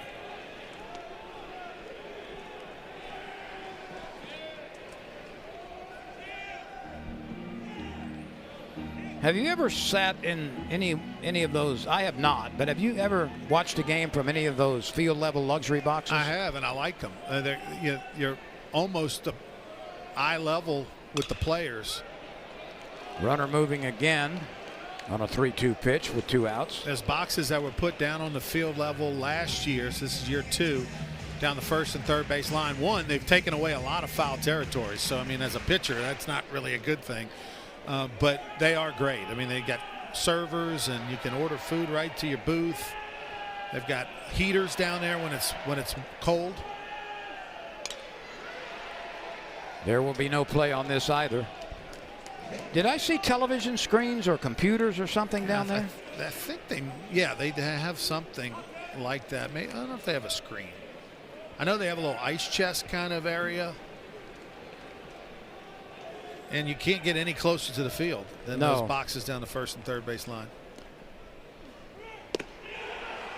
Well, Eddie Albert comes back to get a strikeout of Tanner Reeves. He has been magnificent. 8 strikeouts now in this ball game for Albert. Gets Reeves to chase it out of the zone. Have a day, big fella. Eddie Albert living a dream in Baton Rouge.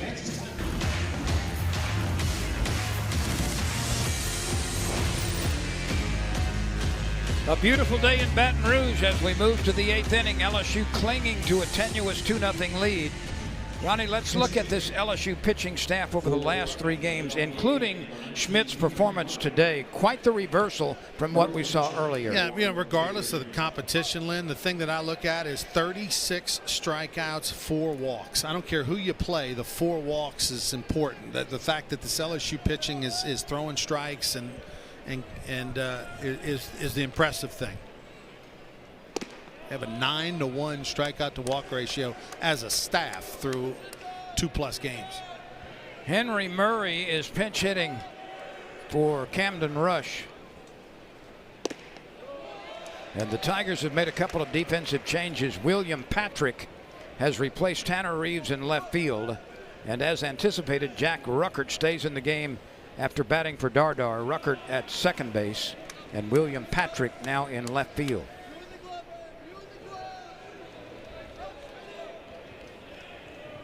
Murray out of Chicago.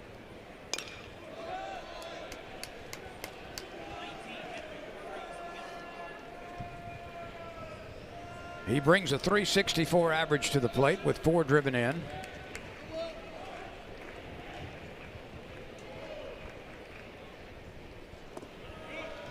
That almost hit him. This is the longest outing of the year for any LSU pitcher.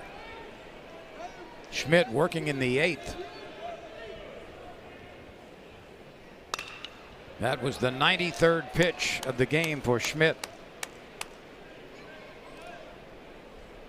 He was perfect through 4.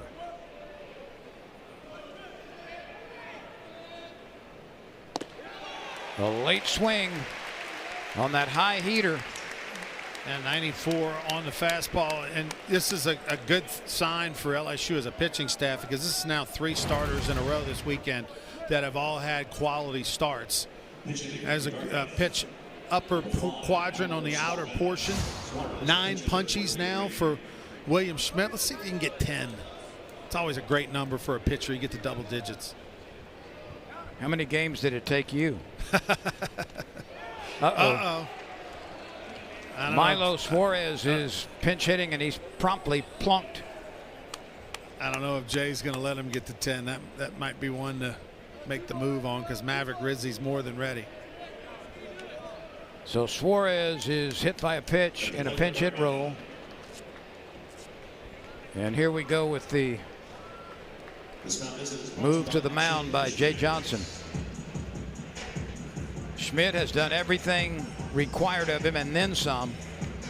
No walks. To me, that's the most critical statistic of all. And Rizzi. Well, that's not. Is that Rizzi? I don't think it is. I don't think it is either. No, that's not him.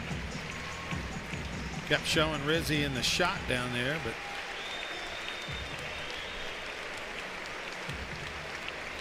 Dax Daughtry appears to be coming out of the bullpen. We'll take a timeout and be right back. Get you caught up.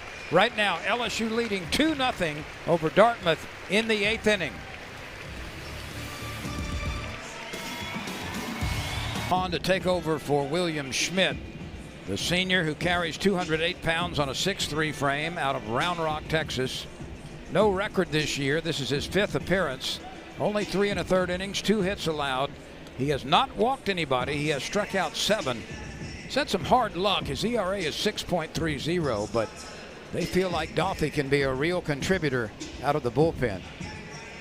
How about Schmidt's performance today? I mean, this is good news for LSU, right? It's back-to-back 2 really good outings, and that's what you want to see. You want to see Schmidt building momentum, going into SEC play. They play Sacramento State, a good program traditionally. Next week at home, he'll get another start, and then he'll be on the road at Vanderbilt. But that's what you can hope for. 9 punch-outs, 0 walks in 7 1/3 innings. Didn't give up a run. I mean, that's sensational stuff for William Schmidt. And the slider, which is really going to be something he's going to throw a lot in SEC play, was really good.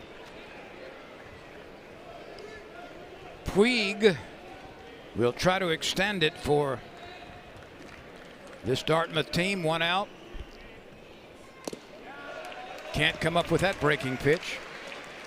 Slider 83 to 86 from Dartmouth. Fastball 91 to 95. Has a little sink to it a little bit as well.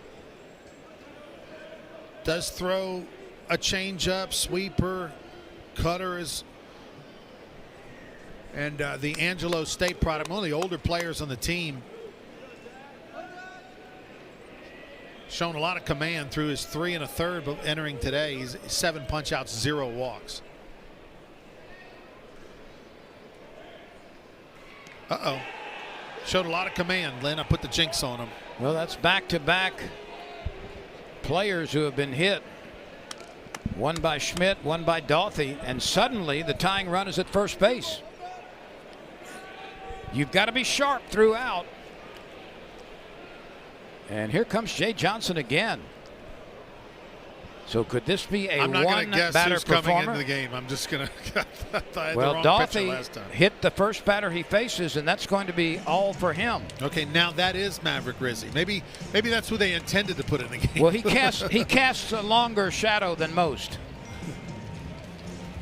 Dartmouth and now Rizzi coming on to pitch for LSU from Fiskdale, Massachusetts. Comes to the mound for the Tigers, and the tallest player among LSU's roster right now, 6'9", 251 pounds, on right-hander Maverick Rizzi, making his 5th appearance, no record. A small ERA of 1.31, 5 1/3 innings, only 1 hit allowed. The only blemish on his stat line so far has been 4 walks, but he has struck out 5. Well, Maverick Rizzi's going to play a gigantic role in this LSU bullpen, and he has a chance to be one of those guys that really takes a big step from his freshman year to sophomore year and put himself on the national map. 94, 97 with the fastball. He can touch it even faster on occasion. Breaking ball, got the curveball in the low 80s, slider in the mid 80s. He'll throw a changeup as well. That'll run about 86 to 89, but that presence, that big 6'9" frame coming at you with a 96, 97 mile-an-hour fastball is hard to touch right now in college baseball. And this is conjecture on my part, but I see the role of Rizzi this year as a 7th and 8th inning pitcher. I don't think they're going to use him as a closer with any regularity, but I see him as a setup guy in the 7th and 8th. Yeah, I don't think any of the real the roles are determined yet. I think it's still very much a competition and a figuring out by the coaching staff on who's going to go where. But regardless of when Maverick Rizzi enters the game, he's going to have a prominent role in the bullpen. By the way, if you're thinking home run, Dartmouth has none so far this year. And Rizzi has not been reached for one this year. The 1-0 pitch to Banez at the top of the order. Schmidt induced a fly ball to center and then struck him out twice. 1 ball, 1 strike, 1 out. That was a 97 mile-an-hour pitch. The tying run at first base. 6'9" pitcher throwing to a 5'8" hitter. And 5'8" may be generous. Banez just wants to keep acquiring base runners, and he'll take a timeout.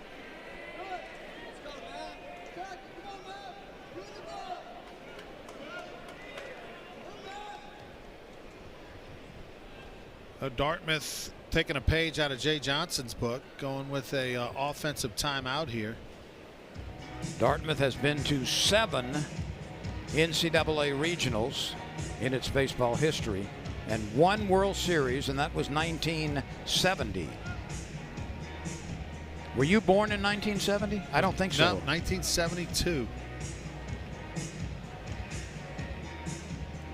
Banez out of Orlando, Florida. Obviously, Dartmouth, an Ivy League school, so a bright guy.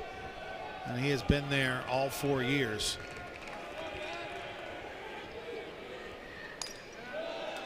Rizzi hums 97.6. There's a right-hander warming up now for Dartmouth. Banez's dad played baseball at Army, earning first-team honors in their league. Nate Kugler is warming up for the Big Green. 3 balls, 2 strikes. This is a big pitch for both sides.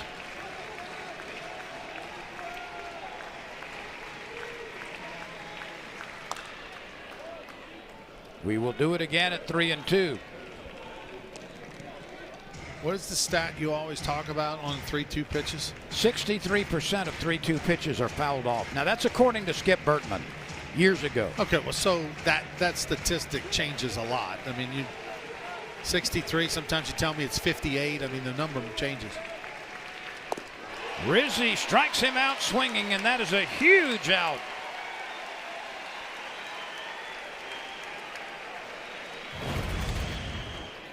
Rizzi, the 6'9" sophomore, that Banez maybe chased one below the zone. It was pretty close, but a big-time pitch. Nothing fancy there. Rizzi just reared back and threw it as hard as he could. And now Tair Rodriguez. First name is spelled T-A-E-R, pronounced Tair. Rodriguez has struck out, bounced out to second, and reached on a fielder's choice. Ball 1. That was 98 plus. All right, Tair Rodriguez, a senior out of La Sierra High School in Corona, California. A bunt. Can anybody get to it? No.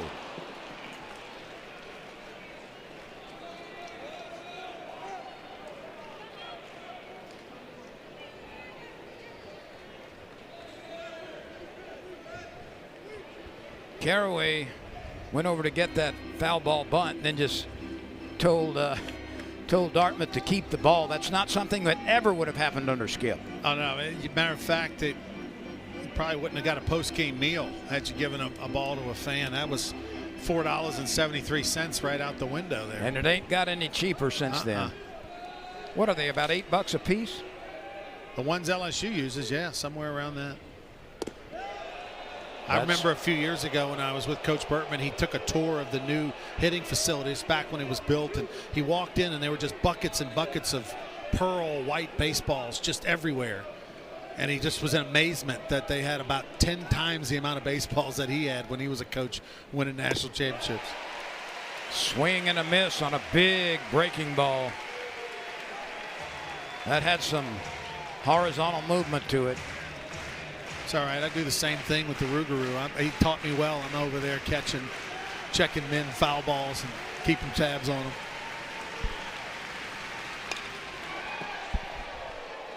We will do it again at 2-2. 2 outs, 2 on. 2-0 game. LSU in the 8th over Dartmouth. Rizzi feeling it today. 96-98 on his fastball since entering the game.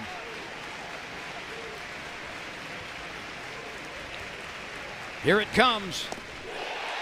Rizzi strikes him out. Went with the slider, pulled the string, been throwing all the heat. Went with the 87-mile-an-hour breaking ball. And Maverick Rizzi doing his job out of the bullpen. You're looking for the heat, and you get a little wiggle on the end, and Maverick Rizzi slams the door on Dartmouth. For Dartmouth, he is the first reliever, and Eddie Albert is finally gone, much to the relief of LSU hitters who managed only 3 hits against him. He walked but 1 and struck out 7. He was remarkably good. 7 innings of work, 3 hits, 2 runs, 1 earned, 1 walk. Let's update his strikeout total. He's got 8 now and hit a batter, 100 pitches, 65 for strikes. Well done, Eddie Albert. Yeah, I mean, look, Dartmouth's probably not going to win this ball game, but Eddie Albert did his job and was just absolutely sensational. Look at the big smile on his face. He'll go back, he'll watch the tape and with pride, well, he and his family, as he should. He really commanded the ball down in the zone, lived with that 89, 91 mile an hour fastball, played faster than that. He moved it on both sides of the plate. And when he got himself in a jam, he wiggled out of it a couple of times. So Kugler comes on. Now, Kugler's out of California. He was injured last year, did not pitch his first year. And he and you have a lot in common, Lynn. Y'all both have similar hobbies. 2 things he enjoys doing when he's not playing baseball. Eating and duck hunting. Ping pong and kayaking. Made me think of you. Ping pong for sure. I was dormitory champion.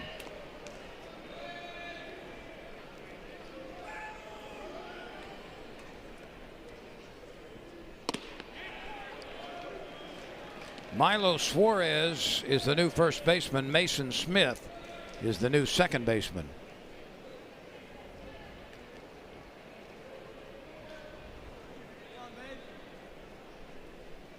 Mason Braun leans back in that stance, now uncoils, but watches it for a strike. Now, first 2 pitches by Kugler were good ones. A 90 mile an hour fastball, and then right there, breaking ball for a strike. So Braun is hitless at the top of the order. He has struck out, line to center, and grounded to second. The shift is on, and he committed. It's been a tough day for Mason Braun.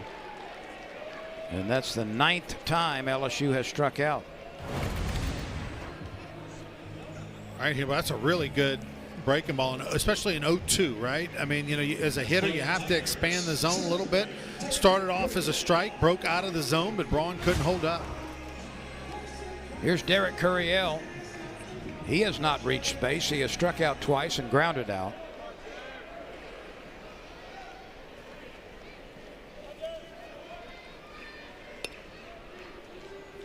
Curiel's average has slipped below 300 now. It's 298 at the moment.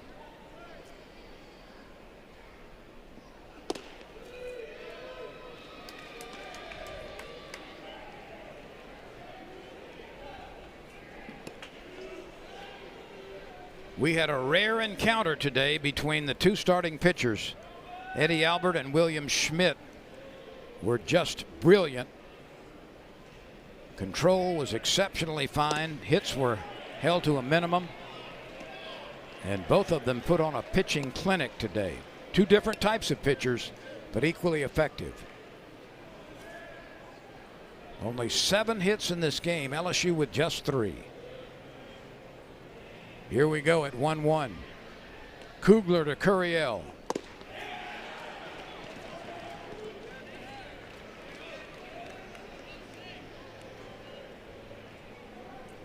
LSU 2 runs, 3 hits. They've struck out 9 times. They've left 4 on base. And they are 0 for 6 with runners in scoring position.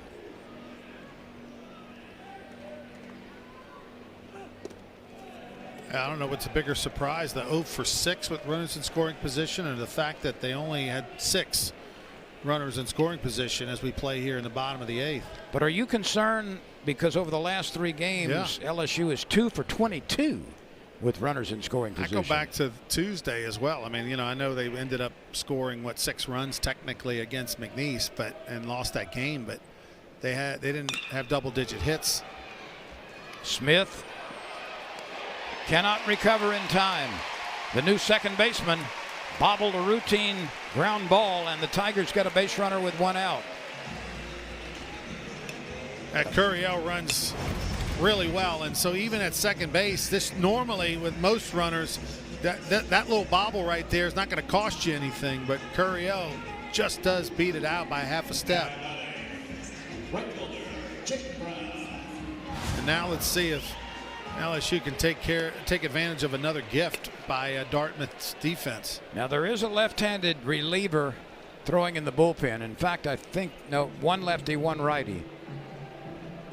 So we may play left-hander to left-hander here. I don't think this has anything to do with Kugler. I mean, he's throwing the ball well. I think this has to do with how they're going to handle a steal or scenario, how they're going to pitch him, that kind of deal. Because Kugler should have had an out right there. I mean, he's looked good since coming in the game.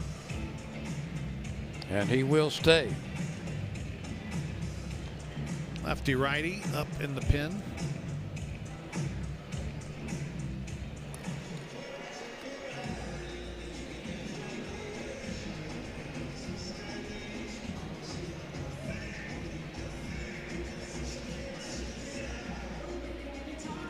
LSU had to come from behind in the first game against Dartmouth a couple of days ago and won it 5-3. It's been a hard-fought battle again in this one. 2-0 Tigers in the 8th.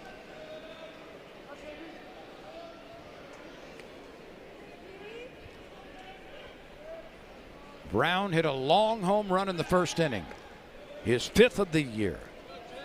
Since then, he has popped up to second base and flied to left field.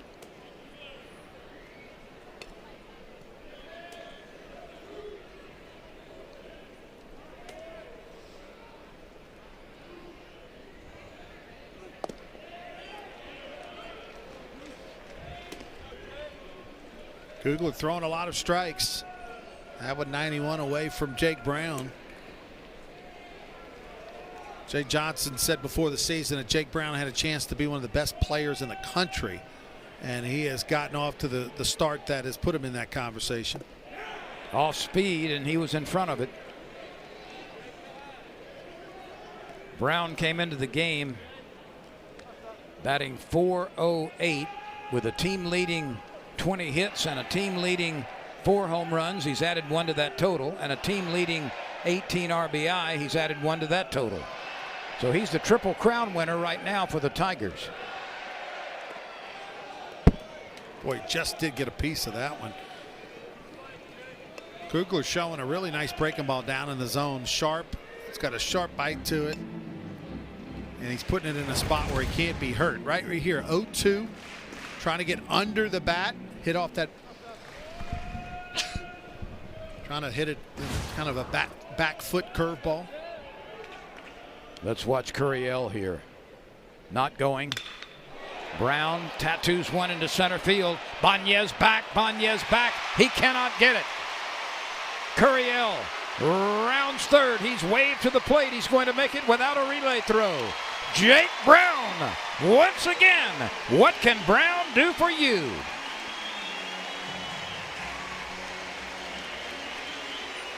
Well, what Jake Brown can do is deliver 2 RBIs for LSU on a day where they needed both of them.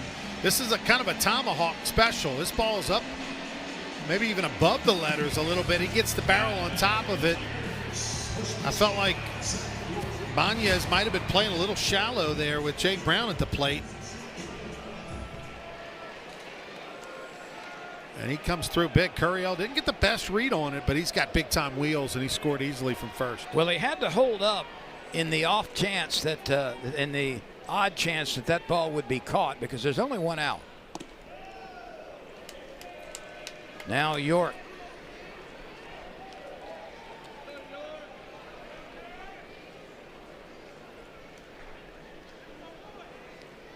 That's the 5th double of the season for Jake Brown. And his 20th RBI. He's the first Tiger to reach 20 in runs batted in.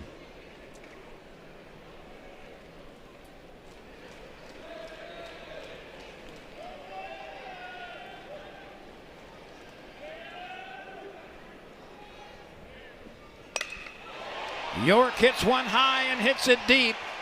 It's not going to leave the yard, and it's caught near the warning track by the right fielder Reese.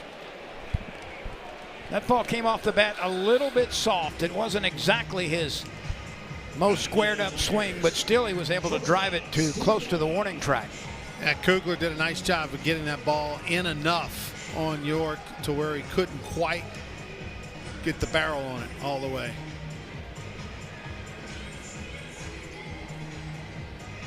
So Milam looking for his first base hit, or I beg your pardon, looking for his second base hit. He's walked, he's doubled, he's scored, he has struck out.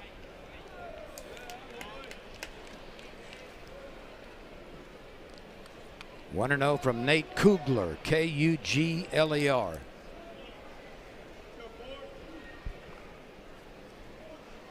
With the first base open and 2 outs, might see them kind of stay away from Milam. If they walk him, they'll take their chances with the righty. Aaron Beatty, who hasn't had the best day today, is 0 for 3 with 2 strikeouts.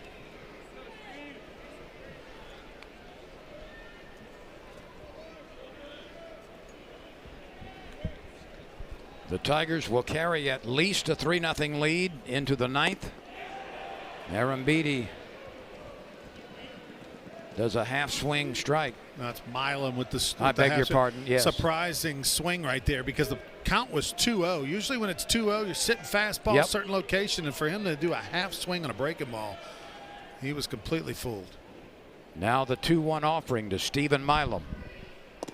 That's off the plate.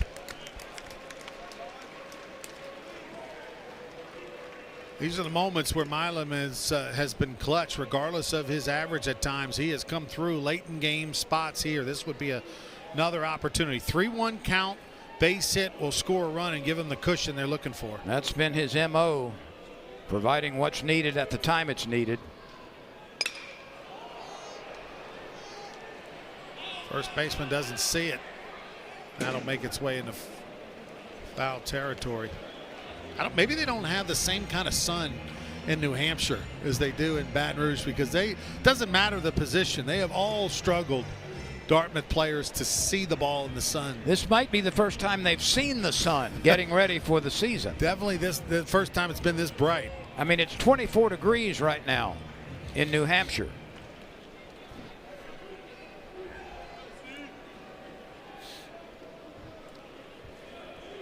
The pitch. Hit on a couple of hops to the second baseman Smith. This time he makes the play cleanly, and the side is done. But the Tigers get a run on a Jake Brown RBI double, scoring Curiel. We go to the 9th, 3-0 LSU.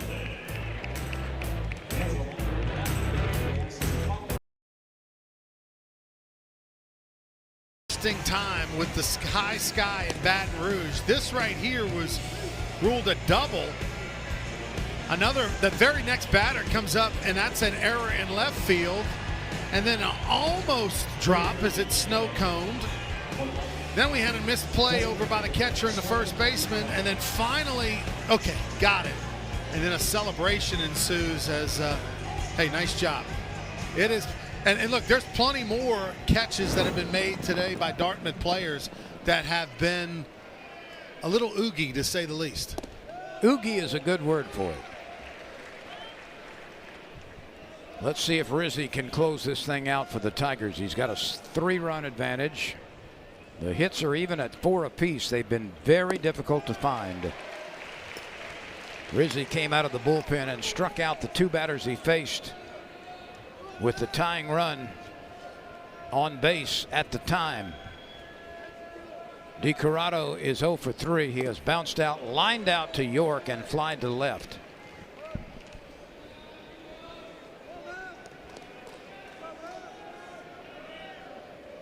This is a Canadian.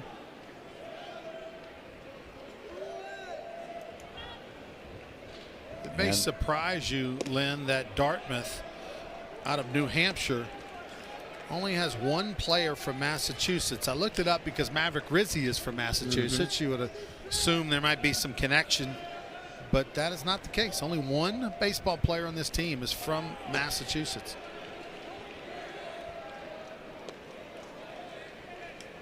And that is Joey Kismont, the 6'7" senior pitcher. There must be a Massachusetts thing. They have a 6'7" righty, and LSU's got a 6'9" righty. So you have to be a giant to pitch in Massachusetts, clearly. Curiel coming on, covering a lot of ground toward the infield. He's got the very high pop-up. And there's the all-important out number 1. DiCorrado Most likely will close the game at 0 for 4. And here's DeMastri, who has singled twice and grounded out. He's from Woodstock, Georgia. The pitch. Steve Reich, a burner at 96.5. Now the roster for Dartmouth is a true national roster, from players from California to Massachusetts, Florida, Utah, South Dakota, Illinois, New Jersey, even a couple Canadians. Well, it's the appeal of that Ivy League education. Yep. Closest player on this, Chris Miller, is from Dardanelle, Arkansas. That's the closest to Baton Rouge. 1-2.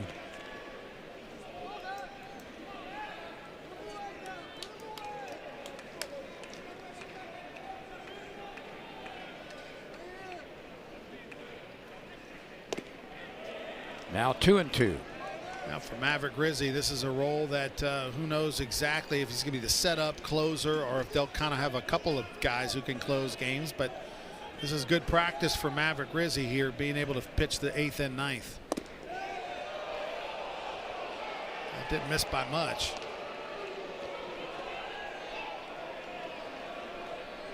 Now we've got a jammed count, 3 balls, 2 strikes. Rizzi to the plate. Off the mark. And if you're Dartmouth, that's what you need, right? When Yep. you're down 3 in the 9th, you're probably not going to get 5 or 6 hits and come back and tie it. You're going to need some help from LSU. You're going to need a few walks, maybe an error before you get that hit. And that emphasizes the importance of that 3rd run in the 8th inning, because now, without that, the tying run would come to the plate, but now it needs another base runner for that to occur. That's the first walk of the game by LSU pitching. It is, and that's a key point to make, especially with the wildness that LSU had shown in most games coming into this one. Yeah, shown on Tuesday in particular. Matter of fact, coming into this weekend, LSU was averaging well over 4 walks per game as a staff, which was somewhere around 120th in the country. Rizzi gets ahead again, 0-2. Axel Reese. This weekend, though, LSU pitching has only walked 5 batters in 3 games. That's quite the reversal. The pitch. Nubbed foul. Reese has flied to center with Curiel making a terrific catch. He's bounced into a double play and he has lined to center again.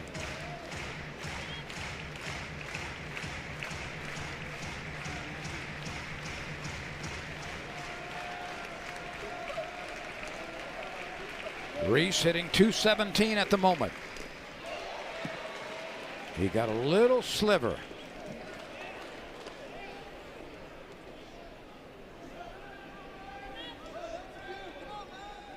A runner at first base with 1 out. LSU 3, Dartmouth nothing, top of the 9th.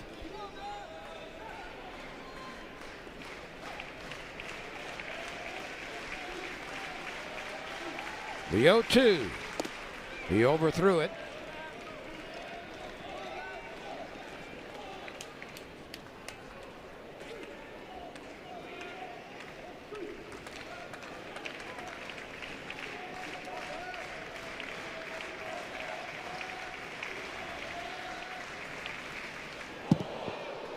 That one was supposed to be a breaking ball of some sort, but it was very high and obviously had no snap to it. And that's a wild pitch. And that'll get Nate Yeski out of the dugout, too, to check on his big fella, because that one really got away from him. Now, Jaden Newt is up moving around in the LSU bullpen just in case. But that ball kind of slipped out of the hand of Maverick Rizzi. As you take a look at Jaden Newt down there, the veteran from California. Newt pitched on Tuesday in the McNeese game. This is the last time out.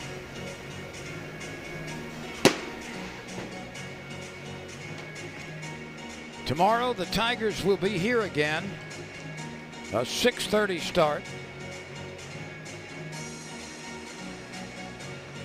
And we'll have it for you on the SEC ESPN network. 6:30 against Northeastern. Tomorrow, LSU and Northeastern.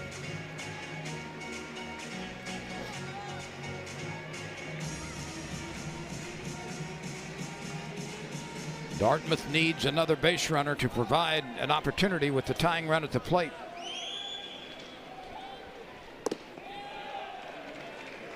That's a couple of batters in a row where Rizzi has gone from 0-2 to a full count. Well, in the last two pitches, the misses were really big. Like he missed his target by feet, multiple feet. The payoff pitch.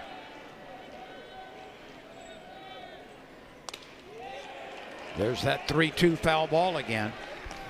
He's able to drive it in there. That more impressive 96 through a strike that time by Rizzi. No reason to do anything else but come with the fastball again. Don't want to put the tying run at the plate. Want to challenge the hitter here with your best pitch, which is the fastball. Steve, right 3 called.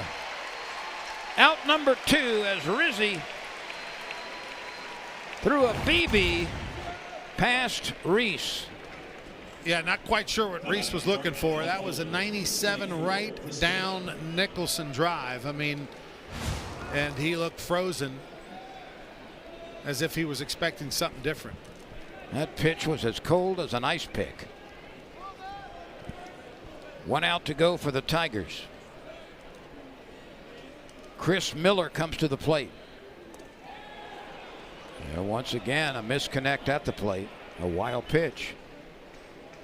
Here's Miller from Dardanelle High School in Dardanelle, Arkansas. Rizzi's trying to pick up his first career save, Lynn. William Schmidt would get the victory. He was terrific over the course of 7 1/3 innings. Allowed 4 hits, no walks, struck out 9, and was perfect through the first 4 innings. Yeah, career-long outing for Schmidt and tied a career high for Kays with 9.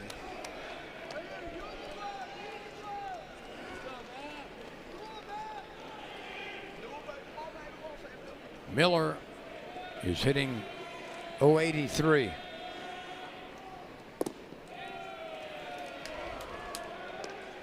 Two and 0. And his job is to walk to make get it on 3 base. and 0.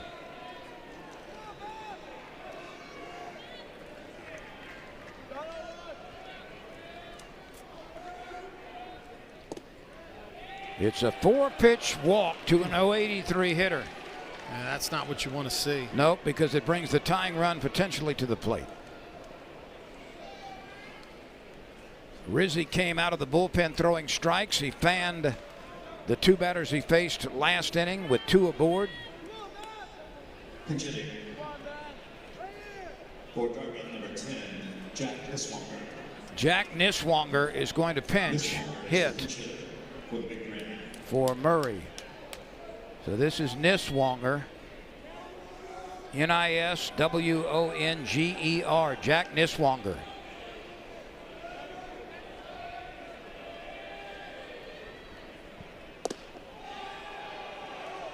And that breaking ball was way outside again.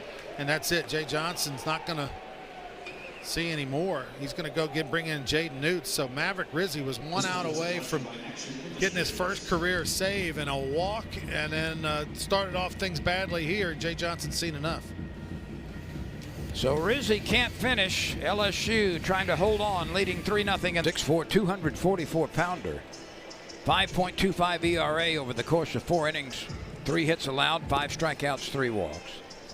This is his 3rd appearance. Yeah, Newt last time out he pitched on Tuesday against McNeese, and against the Cowboys he threw 1 inning, didn't give up any hits or runs, and struck out a batter, didn't walk anybody. So a nice outing there. 9-pitch inning for Jaden Newt. So he is the 3rd reliever after Schmidt went 7 1/3. Dauthy, Rizzi, and now Newt. Yeah, he'll face Jack Espirito Niswanger, a first-year player out of Boulder, Colorado, who He'll inherit a 1-ball, no strike count.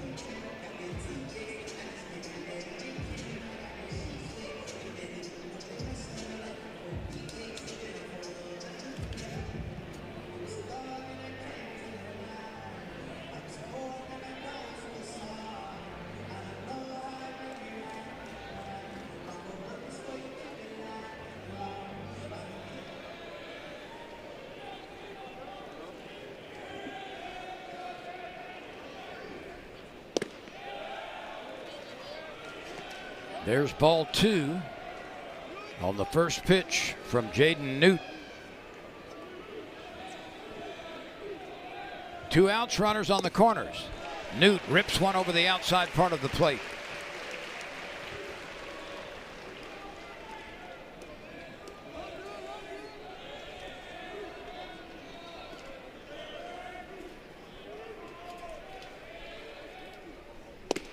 There's another one. I floated that split finger in there. About 5-6 miles an hour slower than the fastball. That one just kind of bottom dropped out of it right on the inside corner. I don't think Niswanger's seen a lot of those in BP.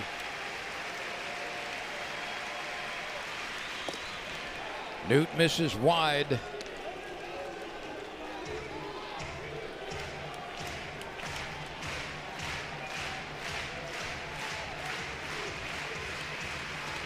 The 3-2 pitch.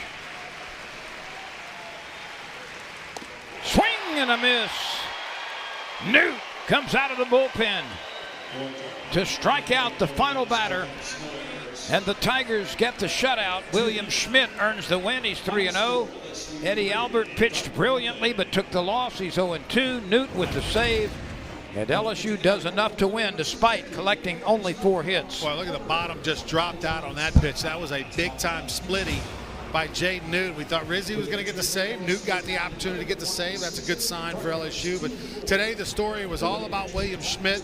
2 good outings, really great outings in a row, going back to last week against Central Florida, this week against Dartmouth. Put up zeros on the board. He's now thrown, I think, 12-plus innings and 0 earned runs in his last 2 starts. And the Tigers get their second shutout of the season. The first one was a 7-inning shutout. This one goes the distance. LSU holding on for the 3-0 victory over Dartmouth. Don't forget, there's baseball tomorrow against Northeastern at 6:30. We hope you'll join us right here on the SEC ESPN Network. For Ronnie Rance and Lynn Rollins, I certainly thank our crew for doing a marvelous job again. LSU wins it 3-0 over Dartmouth.